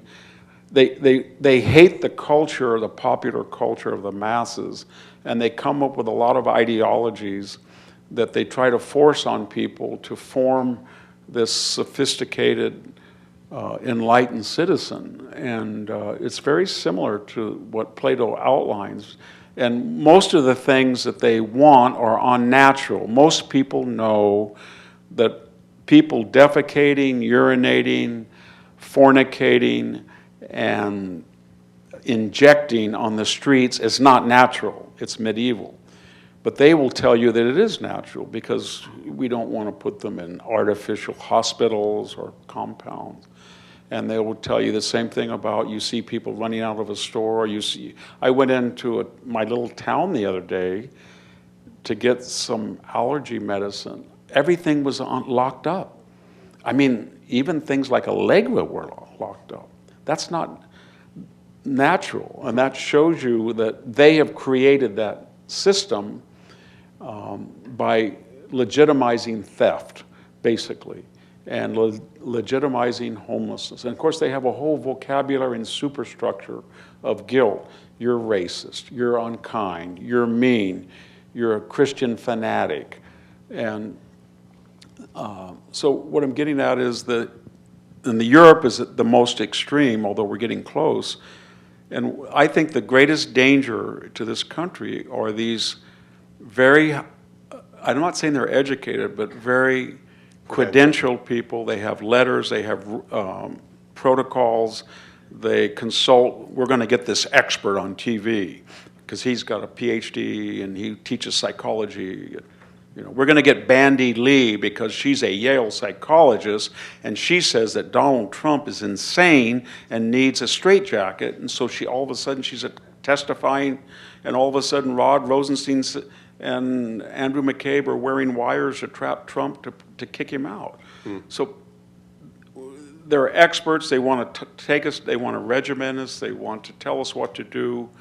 And the subtext behind the whole thing is, you people, either because you think you have a natural sense of good and you're trying to follow it, or you're getting help from this pseudo-Christian religion, we're going to wipe all that out and give you a secular instruction to take its place. And you think theft is bad, but in a lot of cases it's not. And when Irina was on the subway and DeCarlos Brown systematically cut her throat in front of 4 people who just watched, you don't really know the story. Yes, he was let out 11 times, but you created him because of your unfair practices that we're going to stop. Reparations, affirmative actions, DEI. If you had let us to do that, he wouldn't have done that.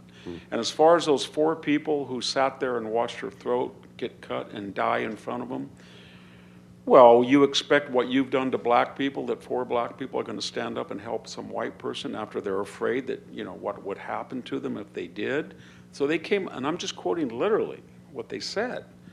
So they hate the idea that somebody has a natural sense of right and wrong and is trying to make laws and society and norms to force people, not, I shouldn't say that, to ensure people can live a sane moral life, and they hate people who feel that in addition to that natural sense of good and evil and the necessary polis or political structure to enhance the good part, that they need help from a divine entity, a Christian God or a Jewish God. Or they don't like any of that. And that's, it just, they can't help it. Every once in a while, like every 24 hours, some of them say that.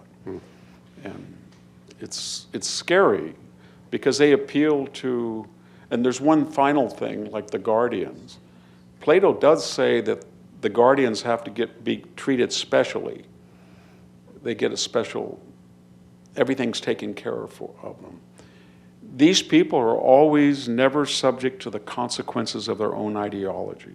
They want teachers union and no charter schools for everybody else. They send their kids to prep school. They want to defund the police. I was walking to give a lecture in a house in Piedmont in Oakland. I parked my car and I got stopped 4 times walking 6 blocks by security patrols in this all-white neighborhood. And yet the laws that these people made it a nightmare down below in downtown, because I stopped to get gas. It was one of the scariest points in my life. So, same thing, you know. We live in 65-degree temperatures at Stanford. We want 40 cents a kilowatt. You people in Selma and Fresno, when it gets 108, you go to Walmart and sit there and cool off. That's what happens.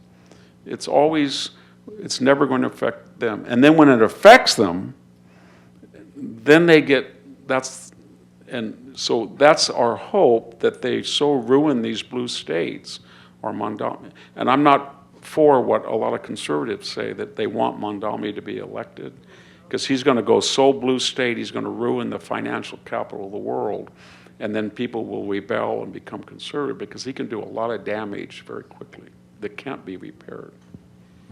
So that will bring us, and again, not my fault, these answers. So if anybody comes up to me at this break here and says, we need more questions, okay, we are going to do that. Our last segment is going to focus on citizenship, which I think is going to tie some of these elements together. We're going to break for 10 minutes, and again, coffee, restrooms, an incredible view of the ocean are straight out the back here, and let's gather back in 10 minutes. Thanks.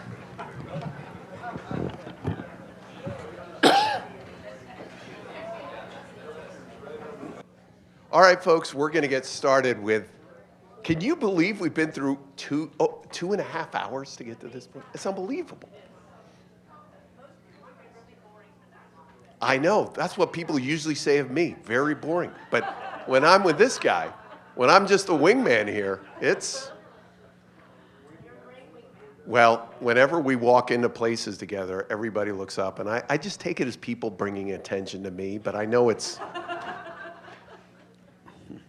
I can guarantee you it's not always nice when people come up to you. Yes, that's right. That's right.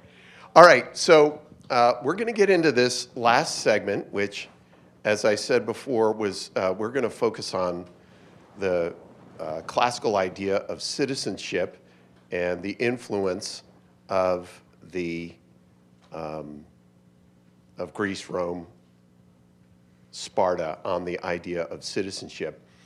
And I know, I also, just as a heads up, I think that this segment is going to bring together some of the questions that we've had and several of the themes, because in the end, and I got this question from the great Gary Oakland at the break, one of the reasons why the founders saw fit to go back 2,000 or 3,000 years prior, as opposed to drawing from more recent precedent philosophies, periods, was that era of the Greek-Roman city-states was really one of the only examples we have of republican government.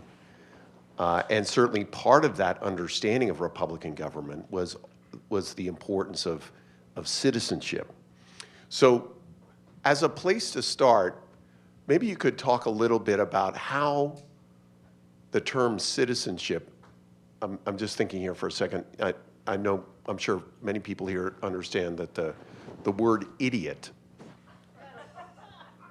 don't take this personally, the word idiot actually has a Greek derivation. Is it idiota? Idiote? What? Idiote? Idiotes. Idiotes is actually a term meant to describe someone who is disinterested in the life of the polis. So as that maybe is a foundation, talk about how both legally and in a cultural sense, how a citizen was understood in both Greece and Rome. Well, the Greek word for citizen is polites, and we get political from it, from polis. And the Roman word is civis, civis in English, and we get civil or civic from it. So it's the idea of, our idea of politics or civic activity is really citizenship activity. And then I think all of us think, because we grew up as citizens, that it's a natural order of things. And the Greeks thought it was a revolutionary idea. Before 650 to 700, 750, there was no idea of citizenship anywhere in the world. Never had been. It was either everybody who was born into the world was either a subject of a king or a dictator or a serf, where they were tied to the land, to a particular landowner in a feudal society, or they were a slave, or maybe they were a member of a tribe where they were subject to a chieftain. Greece comes along and says, in this period, these city-states is that a citizen directs his own laws. He votes for certain laws directly or through representatives, and he is entitled to certain privileges. That is, you cannot kill him unless you give him a trial. You can't confiscate his property unless there's a trial. And then he has certain responsibilities. He is supposed to vote. By the 4th century, the Athenians were actually paying people to vote if they got lax in the 5th. So you have to vote. You have to, at some point, either hold office or run for office or be in charge of the water board, the sanitation board. And you have to, in the Roman Republic and the Greek city, you have to undergo military service. And most of the citizens serve in the infantry, the rich citizens serve in the cavalry, and the poor citizens serve in the navy as rowers. So there was clearly delineated rights and responsibilities. And I can say, Victor, just as a personal reflection, as a former rower, I know that we were always in the lower class. Right, Chris? Chris knows. Yeah. So the founders, they didn't say these are the rights of citizens, but after the Constitution was drafted, Jefferson said you have to tell us what a citizen is protected and what citizenship is. And, First Amendment, right to free speech, Second Amendment, you can't put troops in his house, Third, Fourth, Fifth, Sixth, search and seizure, can't testify against yourself. But notice that in the Bill of Rights, it doesn't say these are only subject to citizens. It's taken for granted because this was created at a time before mass immigration. And the courts then later interpreted that if you're a resident in America, then you're subject to all the rules, not the responsibilities necessarily, but the constitutional protections. And that keeps, that keeps expanding year by year. So much is it expanding that it would be very hard for any of you today to say this is a right that a U.S. citizen has, and this is a right that a U.S. resident has. They've completely blended. It used to be only citizens could be in the military, only citizens could go across the border at their leisure, even with a passport. Only citizens could receive federal entitlements, only citizens could hold office, only citizens could work in federal campaigns, only citizens could vote. Berkeley, you can vote in a school board election if you're illegal. California I think it was on the ballot, it's going to be on, that people who are here as either legal or illegal residents should be able to run for office. We remember Christopher Steele was a foreign British subject, and he was working for the Clinton campaign, albeit through 3 firewalls. So you can serve in the military if you're an alien. So it's very hard to see, and as I said earlier to Pete, the 1986 Simpson-Mazzoli amnesty granted 3 million people the opportunity to get a green card and therefore apply for citizenship if they chose. About 70% said, I don't need to get citizenship. They never applied for citizenship. They stayed as green card holders. Because under interpretations of the 14th Amendment, if you're born to anybody on U.S. soil, you're an automatic citizen. That's not in the Constitution, but that's an interpretation of the 14th Amendment. And then they thought, well, my kids will be citizens, and what can I not do as a green card? Why pay the money and go through it? And that was kind of a commentary about the erosion of the exclusivity of citizenship. Now, as we get into Rome, and obviously as the empire grows, talk a little bit about how citizenship was understood as we went from essentially a city-state to an empire encompassing many different peoples. Well, the Roman expansionism started in the 1st century. It started earlier with the Punic Wars, but in North Africa. But by, say, 50 BC, most of the territory of the empire was pretty much determined. There would be added additions. So you're talking about from Gibraltar all the way to the Tigris and Euphrates in modern Iraq, and you're talking in the south, Egypt, Libya, to the Sahara Desert, all the way up to the Rhine and Danube and to Hadrian's Wall at Scotland. There were 70 million people there. And when that empire was incrementally and insidiously formed, most people weren't citizens. Mm-hmm. So in Cicero's age, he was saying, civis Romanus sum. If you say anywhere in this empire, I am a Roman citizen, people are stunned at your exclusive privileges. Mm. You cannot be taken out of the agora and killed. You have the right of habeas corpus. A magistrate who arrests you has to tell you what you're charged with. And when your trial, you have a right to be tried by a jury, mm-hmm. or at least a elected magistrate, local magistrate. And you have the right to own property and the right to be protected from confiscation and the right to hand it down. That was broken a lot of times, but by 212, there were so many people outside citizenship. The majority of the Roman population that lived within the empire were not citizens, and it wasn't working because nobody knew who was a citizen and who wasn't. Mm-hmm. And they granted citizenship in mass by the Emperor Caracalla. And that created more problems than it solved, because a lot of people most people didn't speak Latin. In the East, they spoke Greek, and elsewhere, they spoke anything. And a lot of people were localized. If you were in the legions, they were not going to move. If you were in the 10th Legion or the 12th Legion on the Danube or the Rhine, and they said, go to Egypt, you weren't going to move because you were going to be with your local people, and you didn't feel, it's kind of a states' rights started. So these provinces started to become localized, and citizenship didn't cure the problem.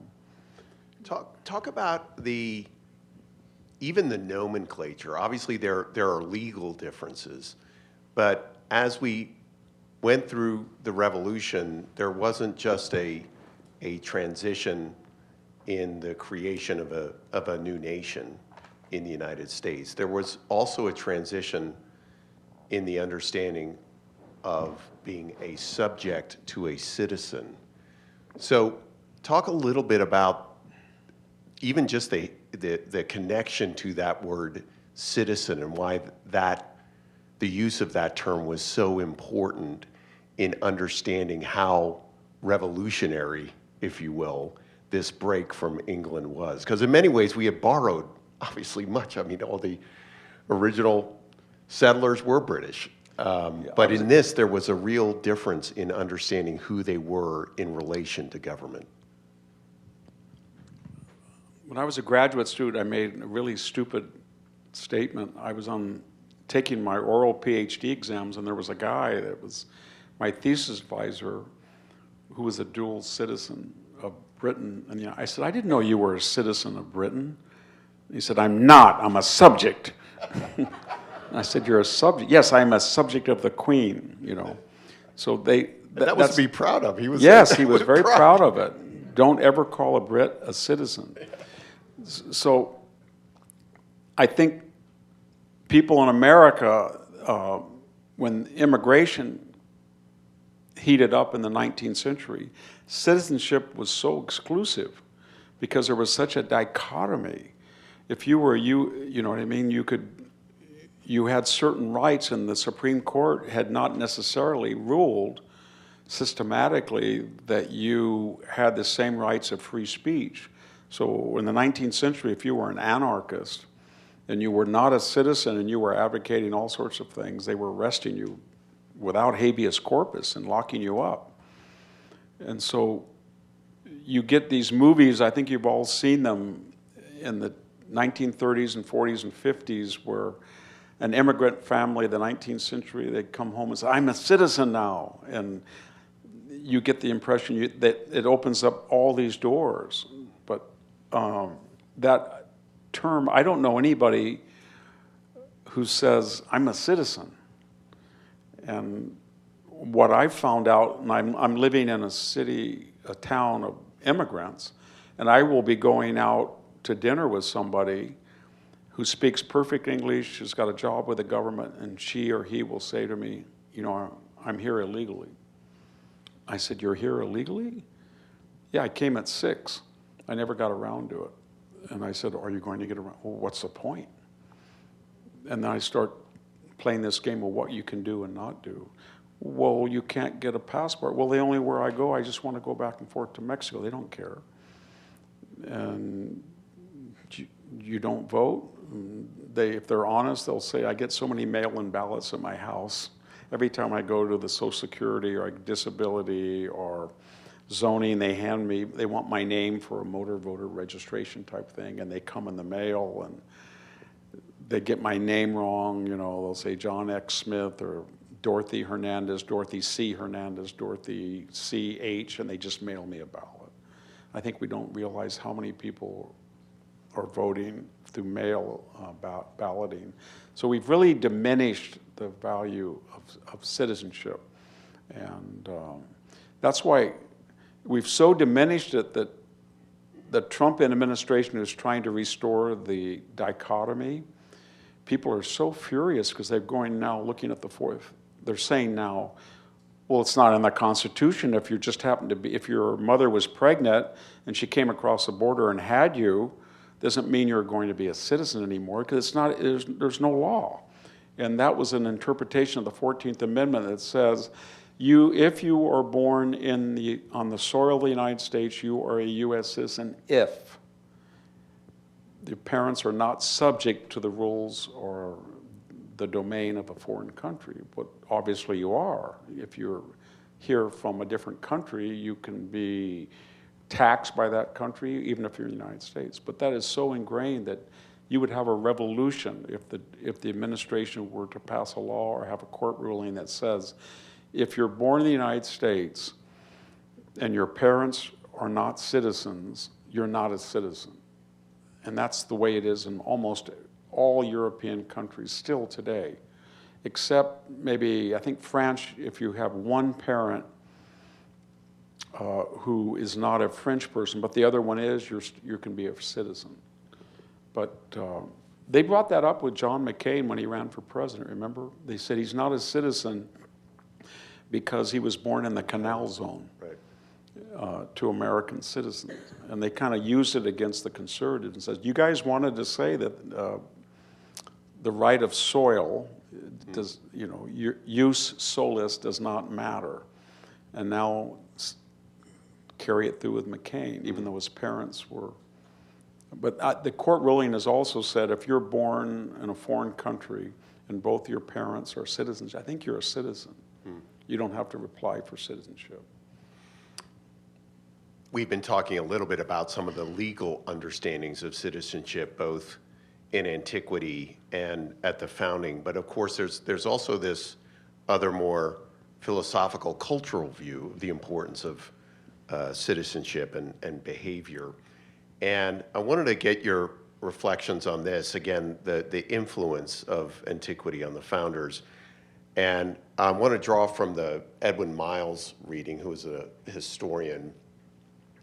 He wrote, quote, "The emulation of the heroic virtues of classical antiquity may have aided the American cause during the war, for the conflict stimulated respect not only for those ancient writers and orators who had extolled personal freedom and self-government, but also for those Greek and Roman heroes who had displayed bravery, patriotism, fortitude, and perseverance."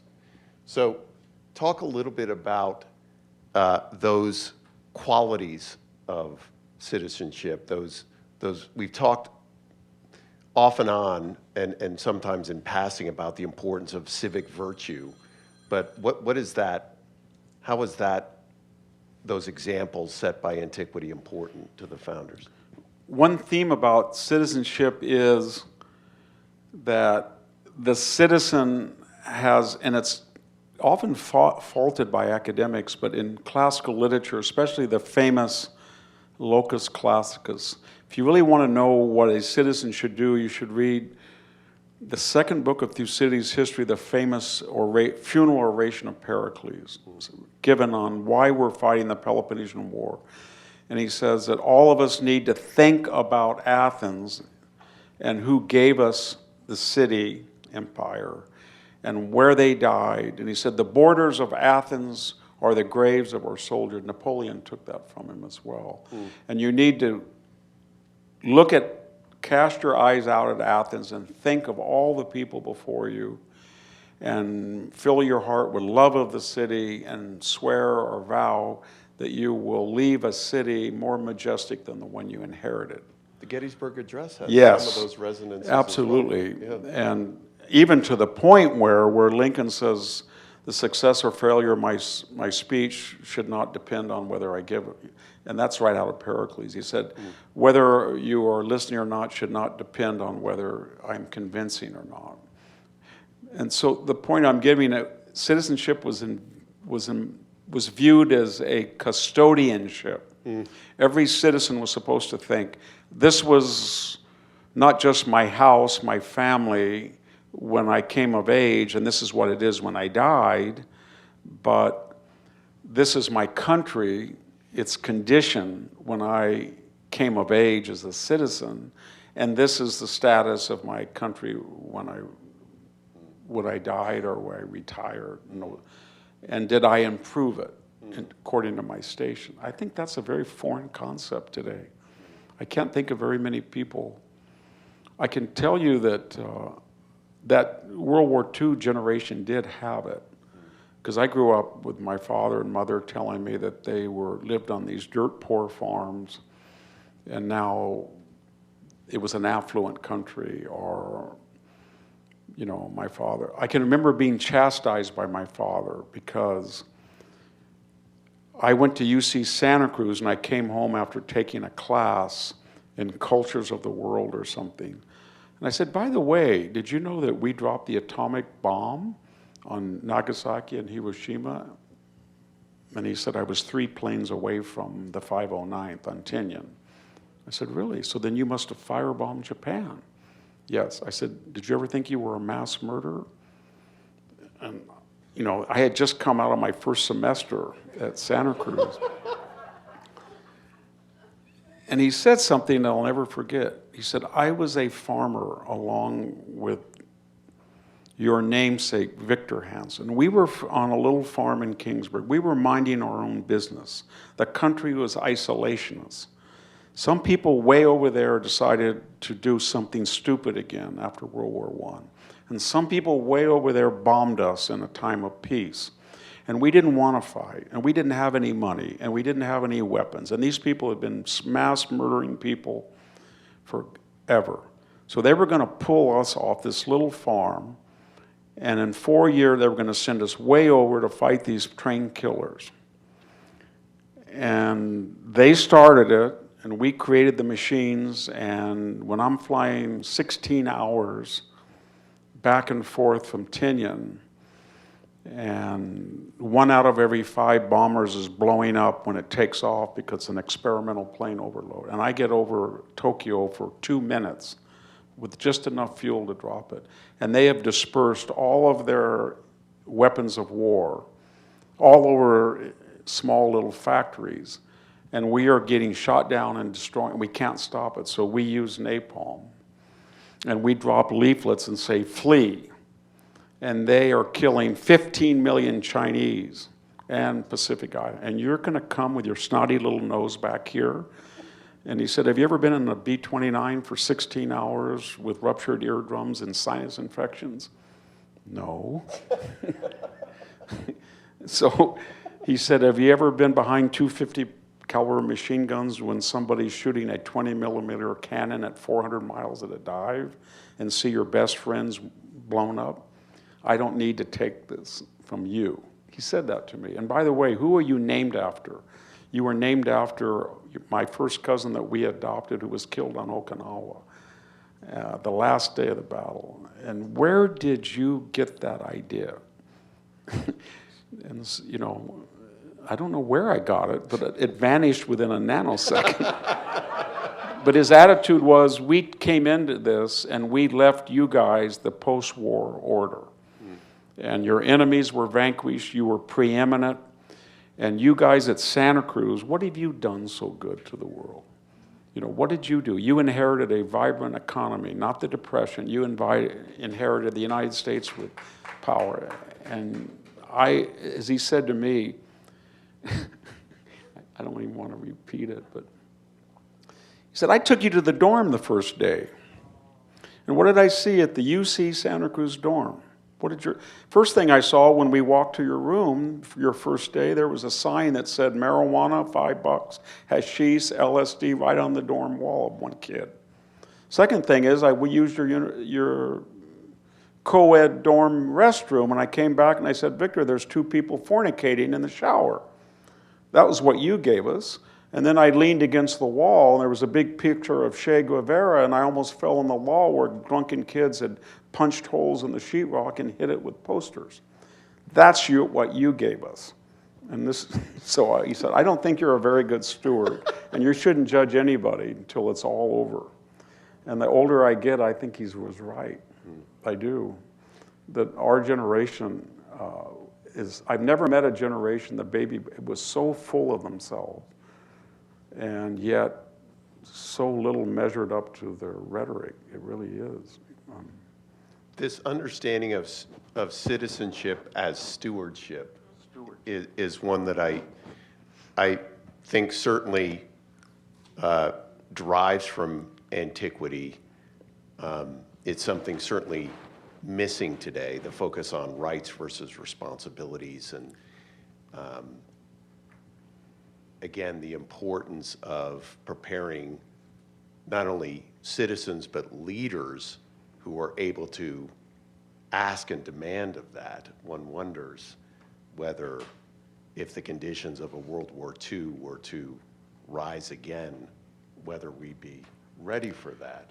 Yeah, I think the classical idea of citizenship, which was embodied by the founders, is so foreign today that our younger generations find it an alien concept.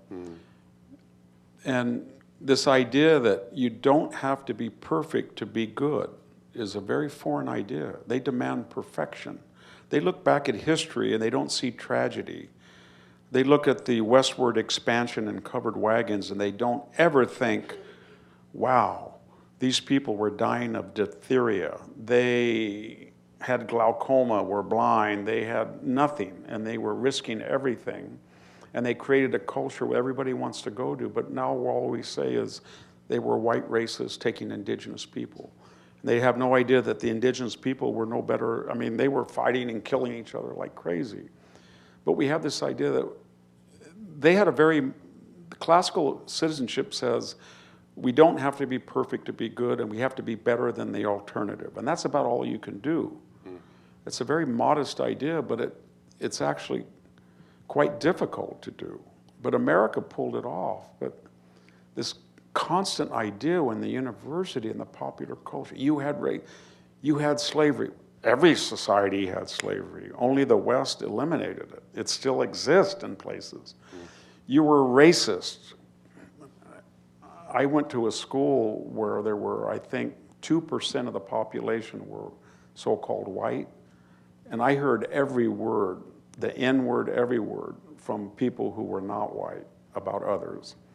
That was a human tendency. It wasn't just the dominant culture of so-called, but this idea that just they were all bad. We in our infinite wisdom are so much better. History is going back and having a binary. These are the victims, these are the victimizers, these are the good people, these are the bad people, according to my standards.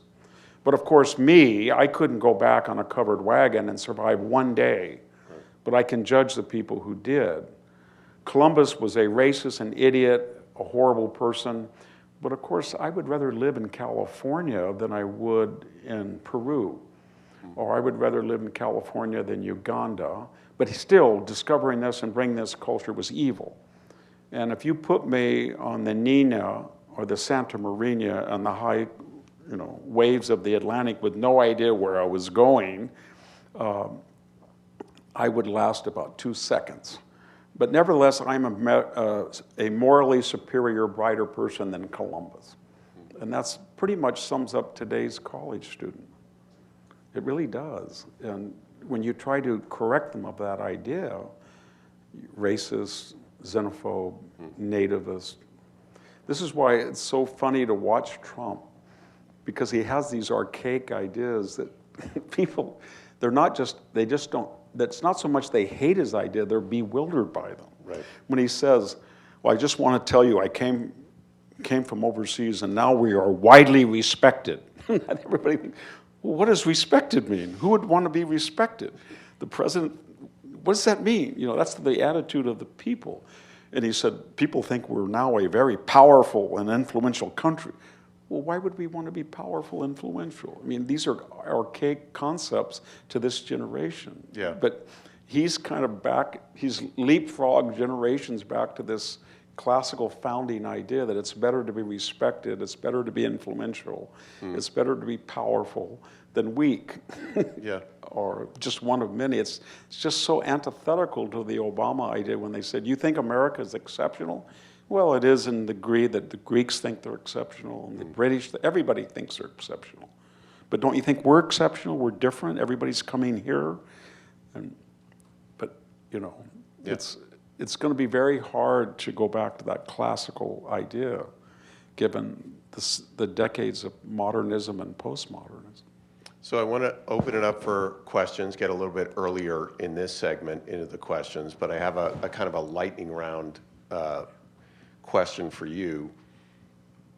At the same time that we saw these connections, it could be seen that that the emphasis on citizenship was on sameness. Yet at the same time, our national motto is e pluribus unum, out of many, one.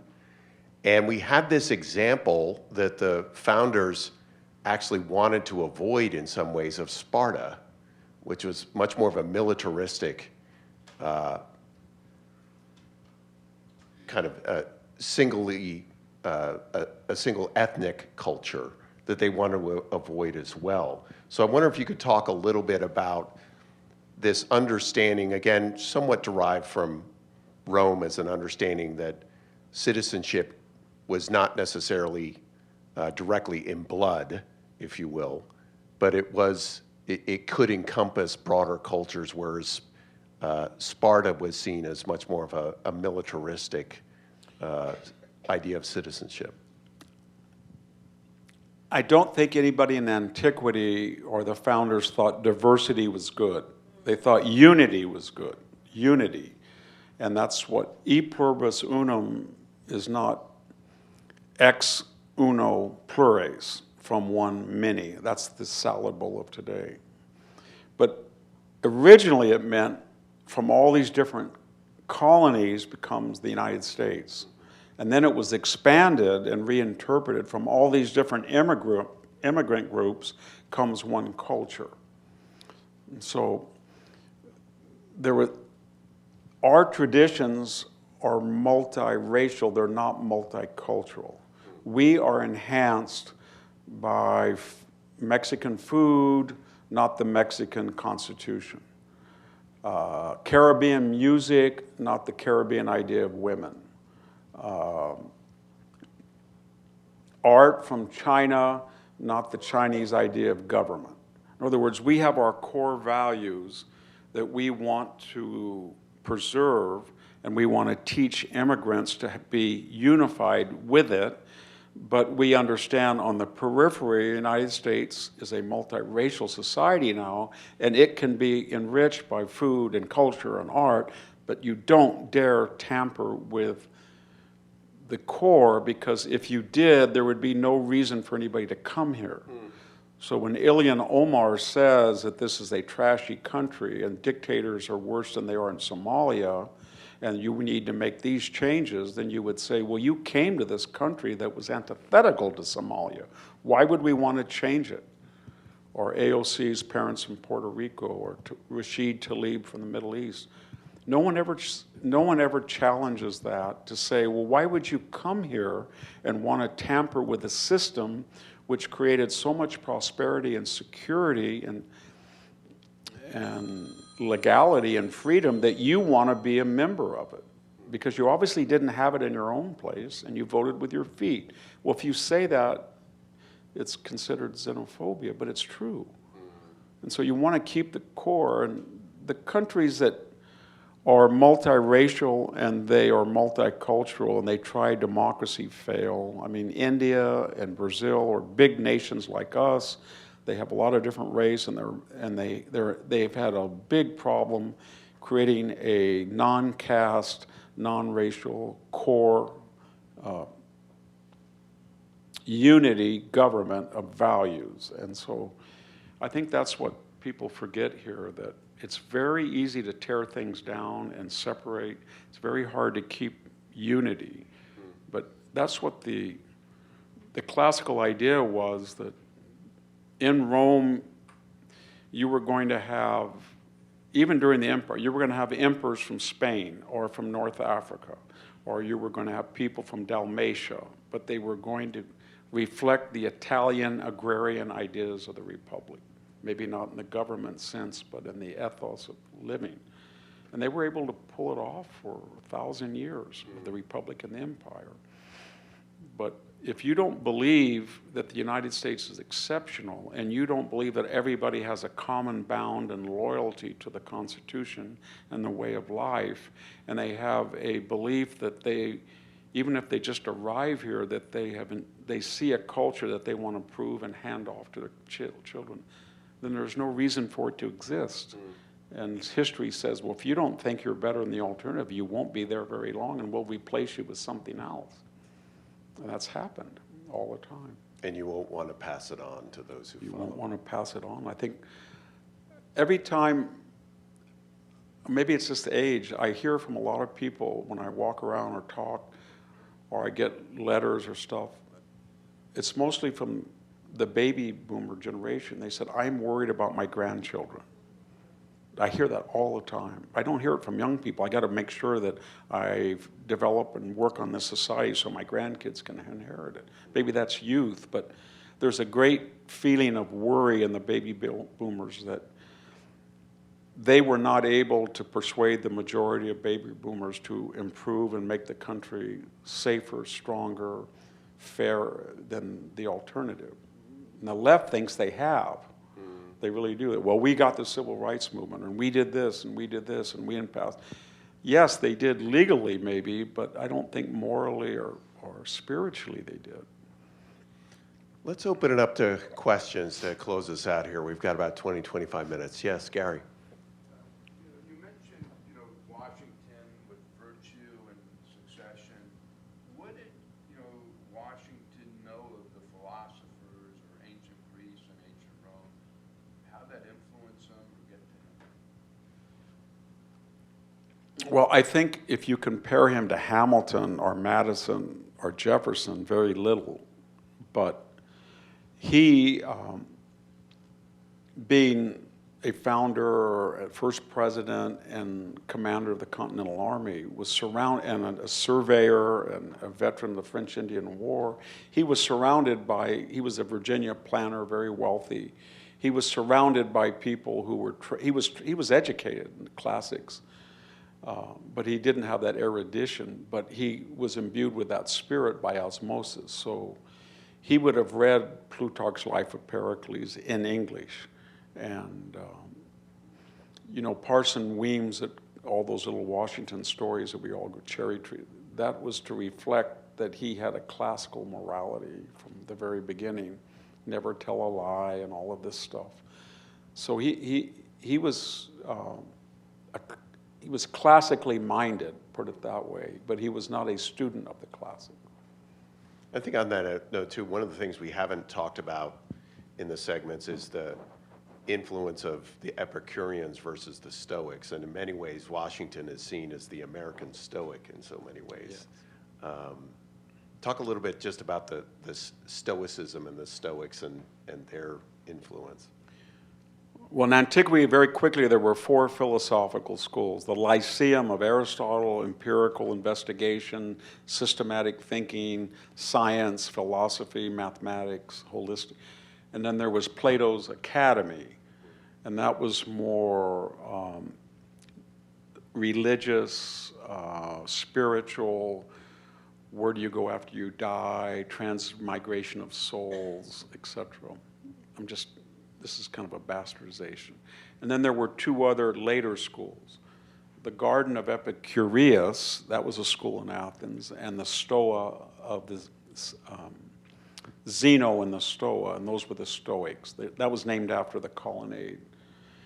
And they were offshoots of Aristotelianism and Platonism, but they were very distinct and they were antithetical.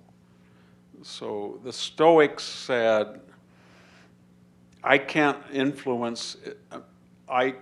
really influence society as I want, except by public service, fulfilling civic obligation, moderating my taste, and then accepting fate as I see it and finding a way to deal with the death of a daughter. Cicero's death of his daughter about broke him, and he talks about being a Stoic. So you don't want to go to extremes of emotion. You don't want to lose your nerve. You don't want to, when you're broke or you're sick, you don't want to fall into despair. You want to fulfill your duties to your family, to your community, and bear tragedy and good fortune the same. The Epicurean, and you do have it's kind of an agnosticism, but it is a Platonic idea that you have a soul, and it's independent of the body. That the Platonic idea was we're all musical instruments and we have souls that are songs. Just because the musical instrument is destroyed when we died, the song doesn't die. As soon as it has another body, it reappears. But the Epicureans, it comes from the atomic theory of Democritus, that we're atoms and we're just recombobulated. That's when this 60s idea, everybody at UC Santa Cruz used to say, when I die, I don't want to be embalmed, I don't want a coffin, I just want to be buried under an oak tree, and then the leaves will be me.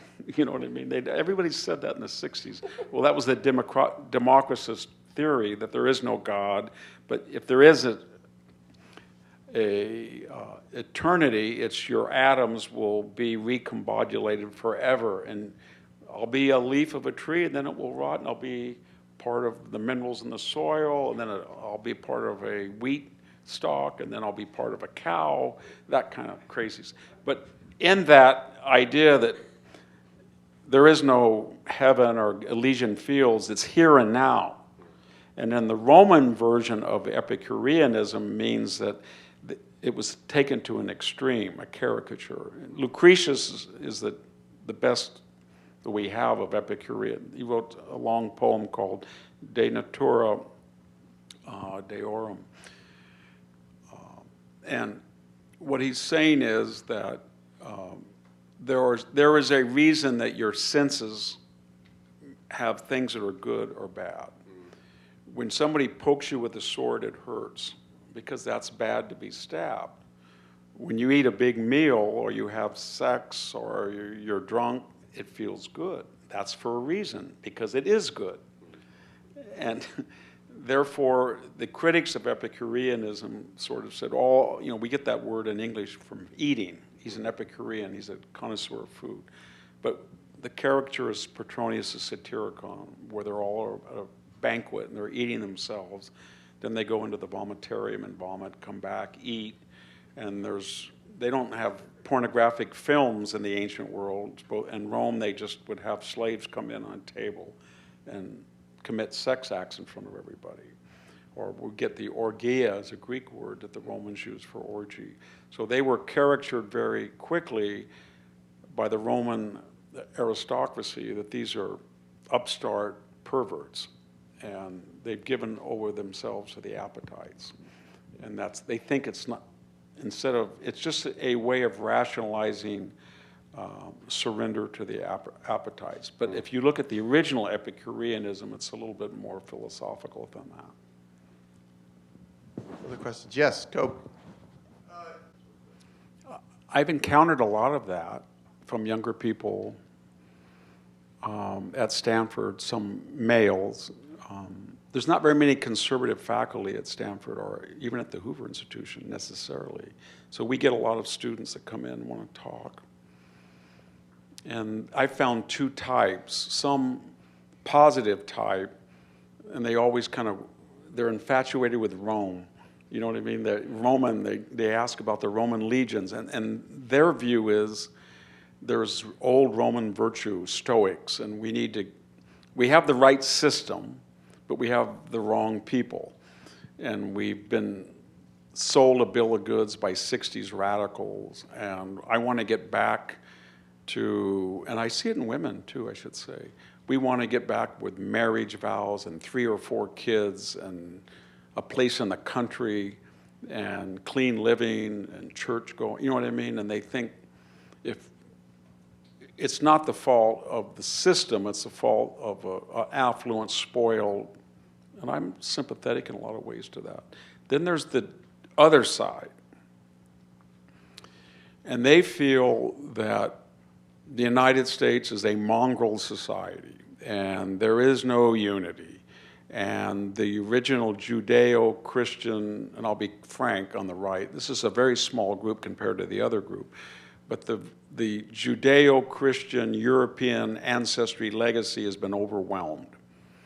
And they fault certain groups. And now I'm thinking that their heroes are not necessarily Jordan Peterson or Ben Shapiro. I'm thinking of bloggers. The other group listens to bloggers or podcasts like Jordan Peterson or Ben Shapiro or maybe even Joe Rogan a little bit. This other group listens to Candace Owens, Tucker, Nick Fuentes, Steve Bannon. And they get imbued with this idea that there was something wrong with America that made it multi-mongrel. And usually, if you talk to them enough, I've been asked to write something about it, so I'm kind of influenced by these podcasts I've been trying to learn about the last week. But they believe that there's Jews somewhere, and the Jews got us in. They have very strange views. They think we were on the wrong side in World War II. We should have allied, either kept out of it and let the Russians kill off the Nazis, or at least the Nazis were white Christian, they weren't, but they were defending Western civilization from the Mongol hordes to the east. That comes right out of the mouth by the way of Ribbentrop and Goebbels. So that group, and it's funny how they are historical revisionists. The Hoover Institution asked Andrew Roberts and Neil Ferguson and I to do a podcast on World War II revisionism. When you look at all the tapes of Darrell Cooper or this guy David Cullum from Cornell, they come out right and say we wish we had been on the German side, the Nazi side. It's scary. And they have huge followings. So that has to be combated. And I'm somebody who knew Tucker. He put me on his show every week, I should say. But when you don't challenge that view and you give people a platform, like Nick Fuentes, and he says, J.D. Vance, you can't trust him because his wife is Indian, and you thought, what? And you say, the Jews were behind World War II. 6 million people in the Holocaust, and they engineered World War II. It's just Churchill's a terrorist. It's frightening. So I think people on the right have to address that. And I don't believe in canceling culture, but I think I would like to have Tucker come on, and I wouldn't have Nick Fuentes come on, because there's a line you have to draw, because they're not serious people. They're dangerous people, and they don't mean to be taken seriously. They do mean to be taken seriously, but they're crypto Nazis. They admit they are. But people should talk to Tucker and debate him. And I don't know about Candace either. I don't know about Steve Bannon either, because I know him a little bit. But what I'm getting at is, you're absolutely right. This younger group feels that they were let down, and some of them feel they were let down because they let themselves down, and they want to look inwardly and rectify that, and that's positive. And the other group, smaller, feels they were let down because at the founding they didn't say in the Constitution, this is a white European Christian nation, period. That's what they feel. And they think if they did, life would be like it is in the 1950s forever. It's two radical different takes, but the latter, the small Nick Fuentes view leads to oblivion. It really does. I can tell you that I live in a Mexican-American community, and when I go out to dinner with Hispanic highway patrolmen, sheriffs, people in the middle class, and then I go to Stanford where I see mostly white professors that are hard left, I say to myself, these people have all this education and privilege, and on every issue, they're on the wrong side of this hardworking Mexican-American middle class. And then I think of the melting pot, and now I see people, and they bring their children to dinner sometime. Hi, I'd like to meet you. I'm Brandy Hernandez. I'm Jason Lopez.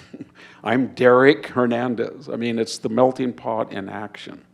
So I'm a believer in the melting pot. Dan.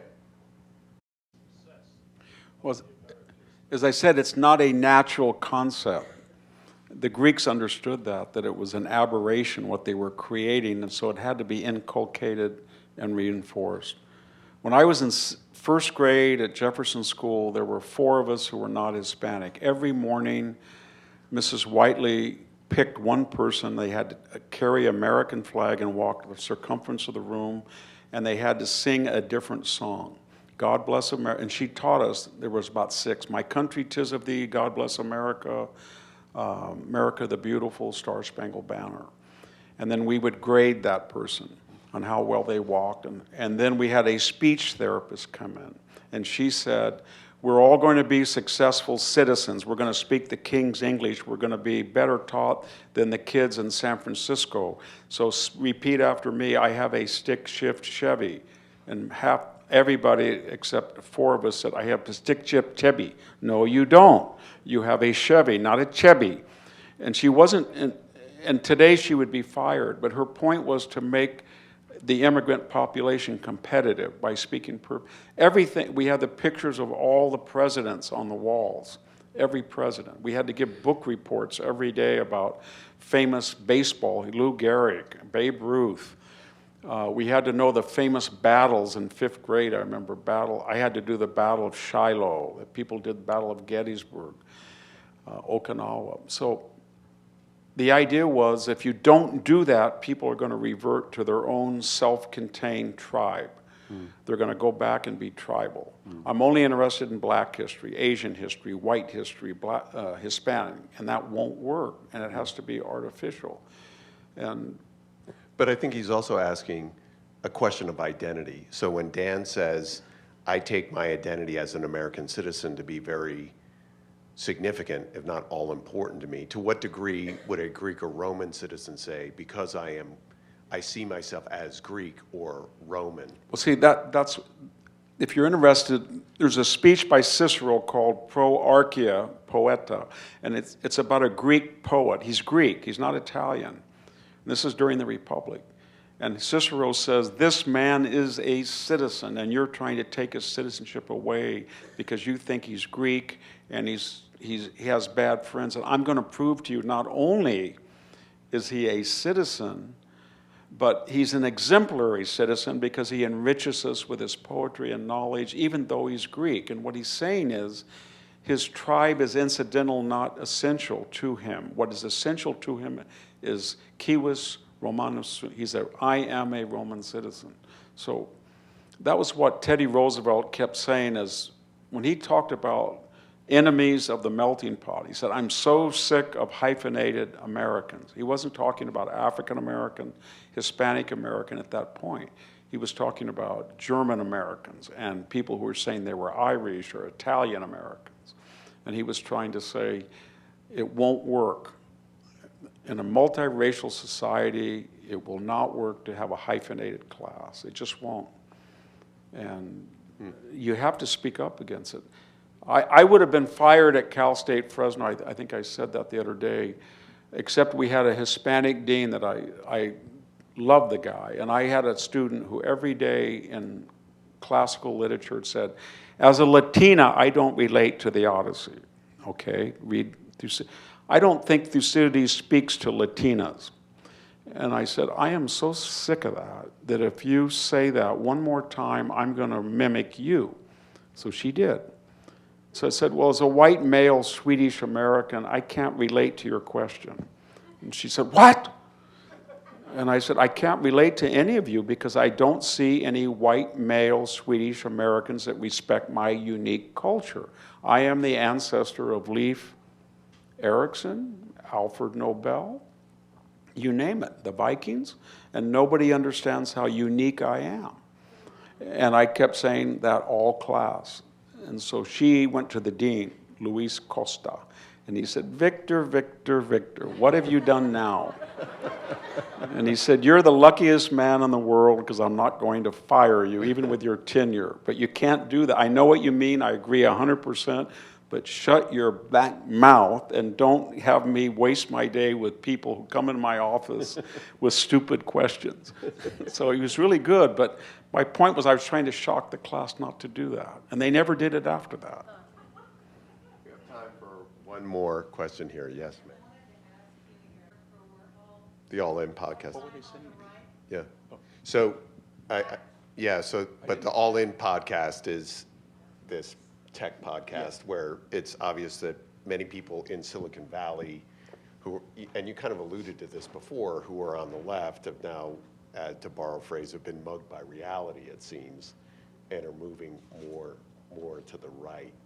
Do you see that as a broader cultural I do.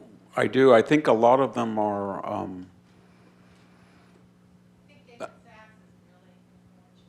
yes, I've talked to David Sachs. I met him once, and I gave a talk not too long ago to some Silicon Valley people.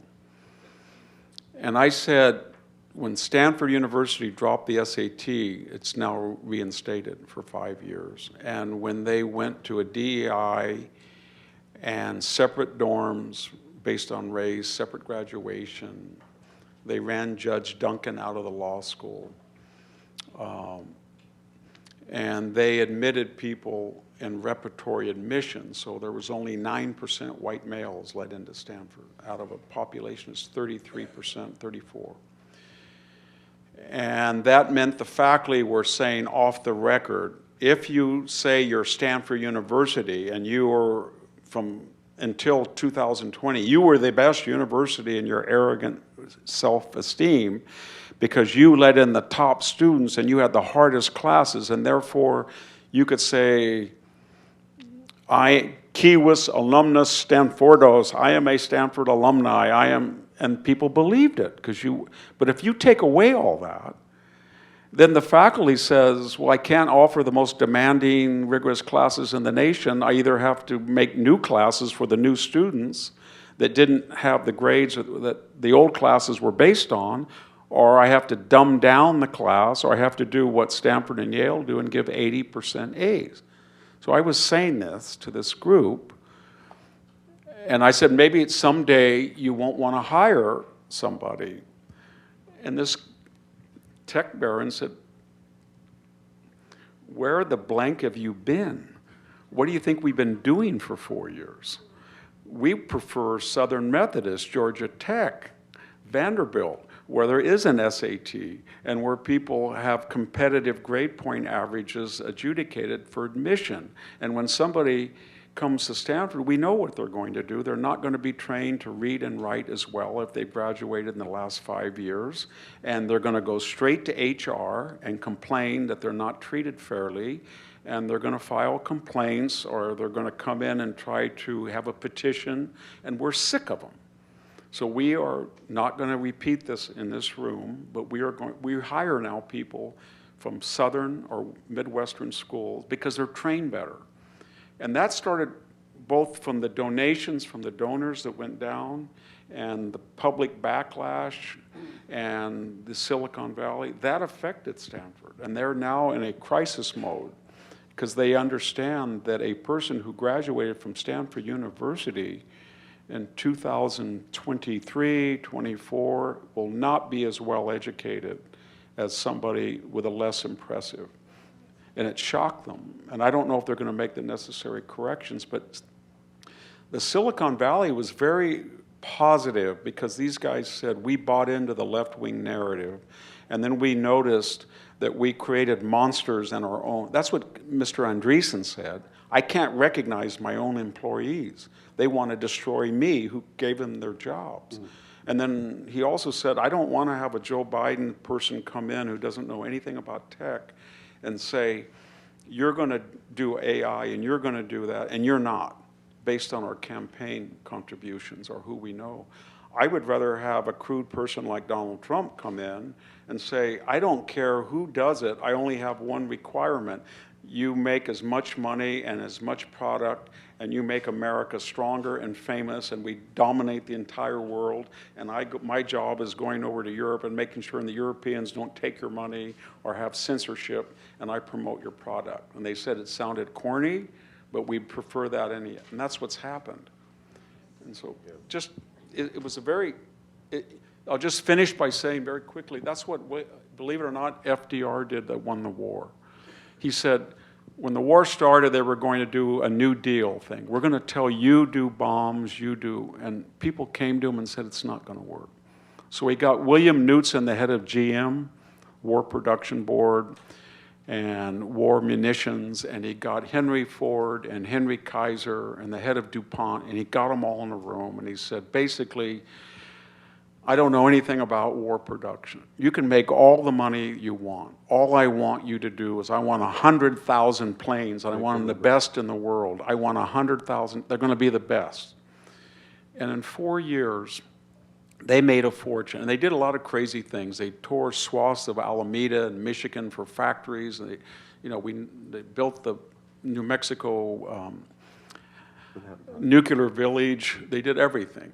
But when the war ended, the United States Navy was larger in number of ships than all the navies in the world combined. The United States Air Force had more planes than all of the planes in the world. We had the atomic bomb, they didn't.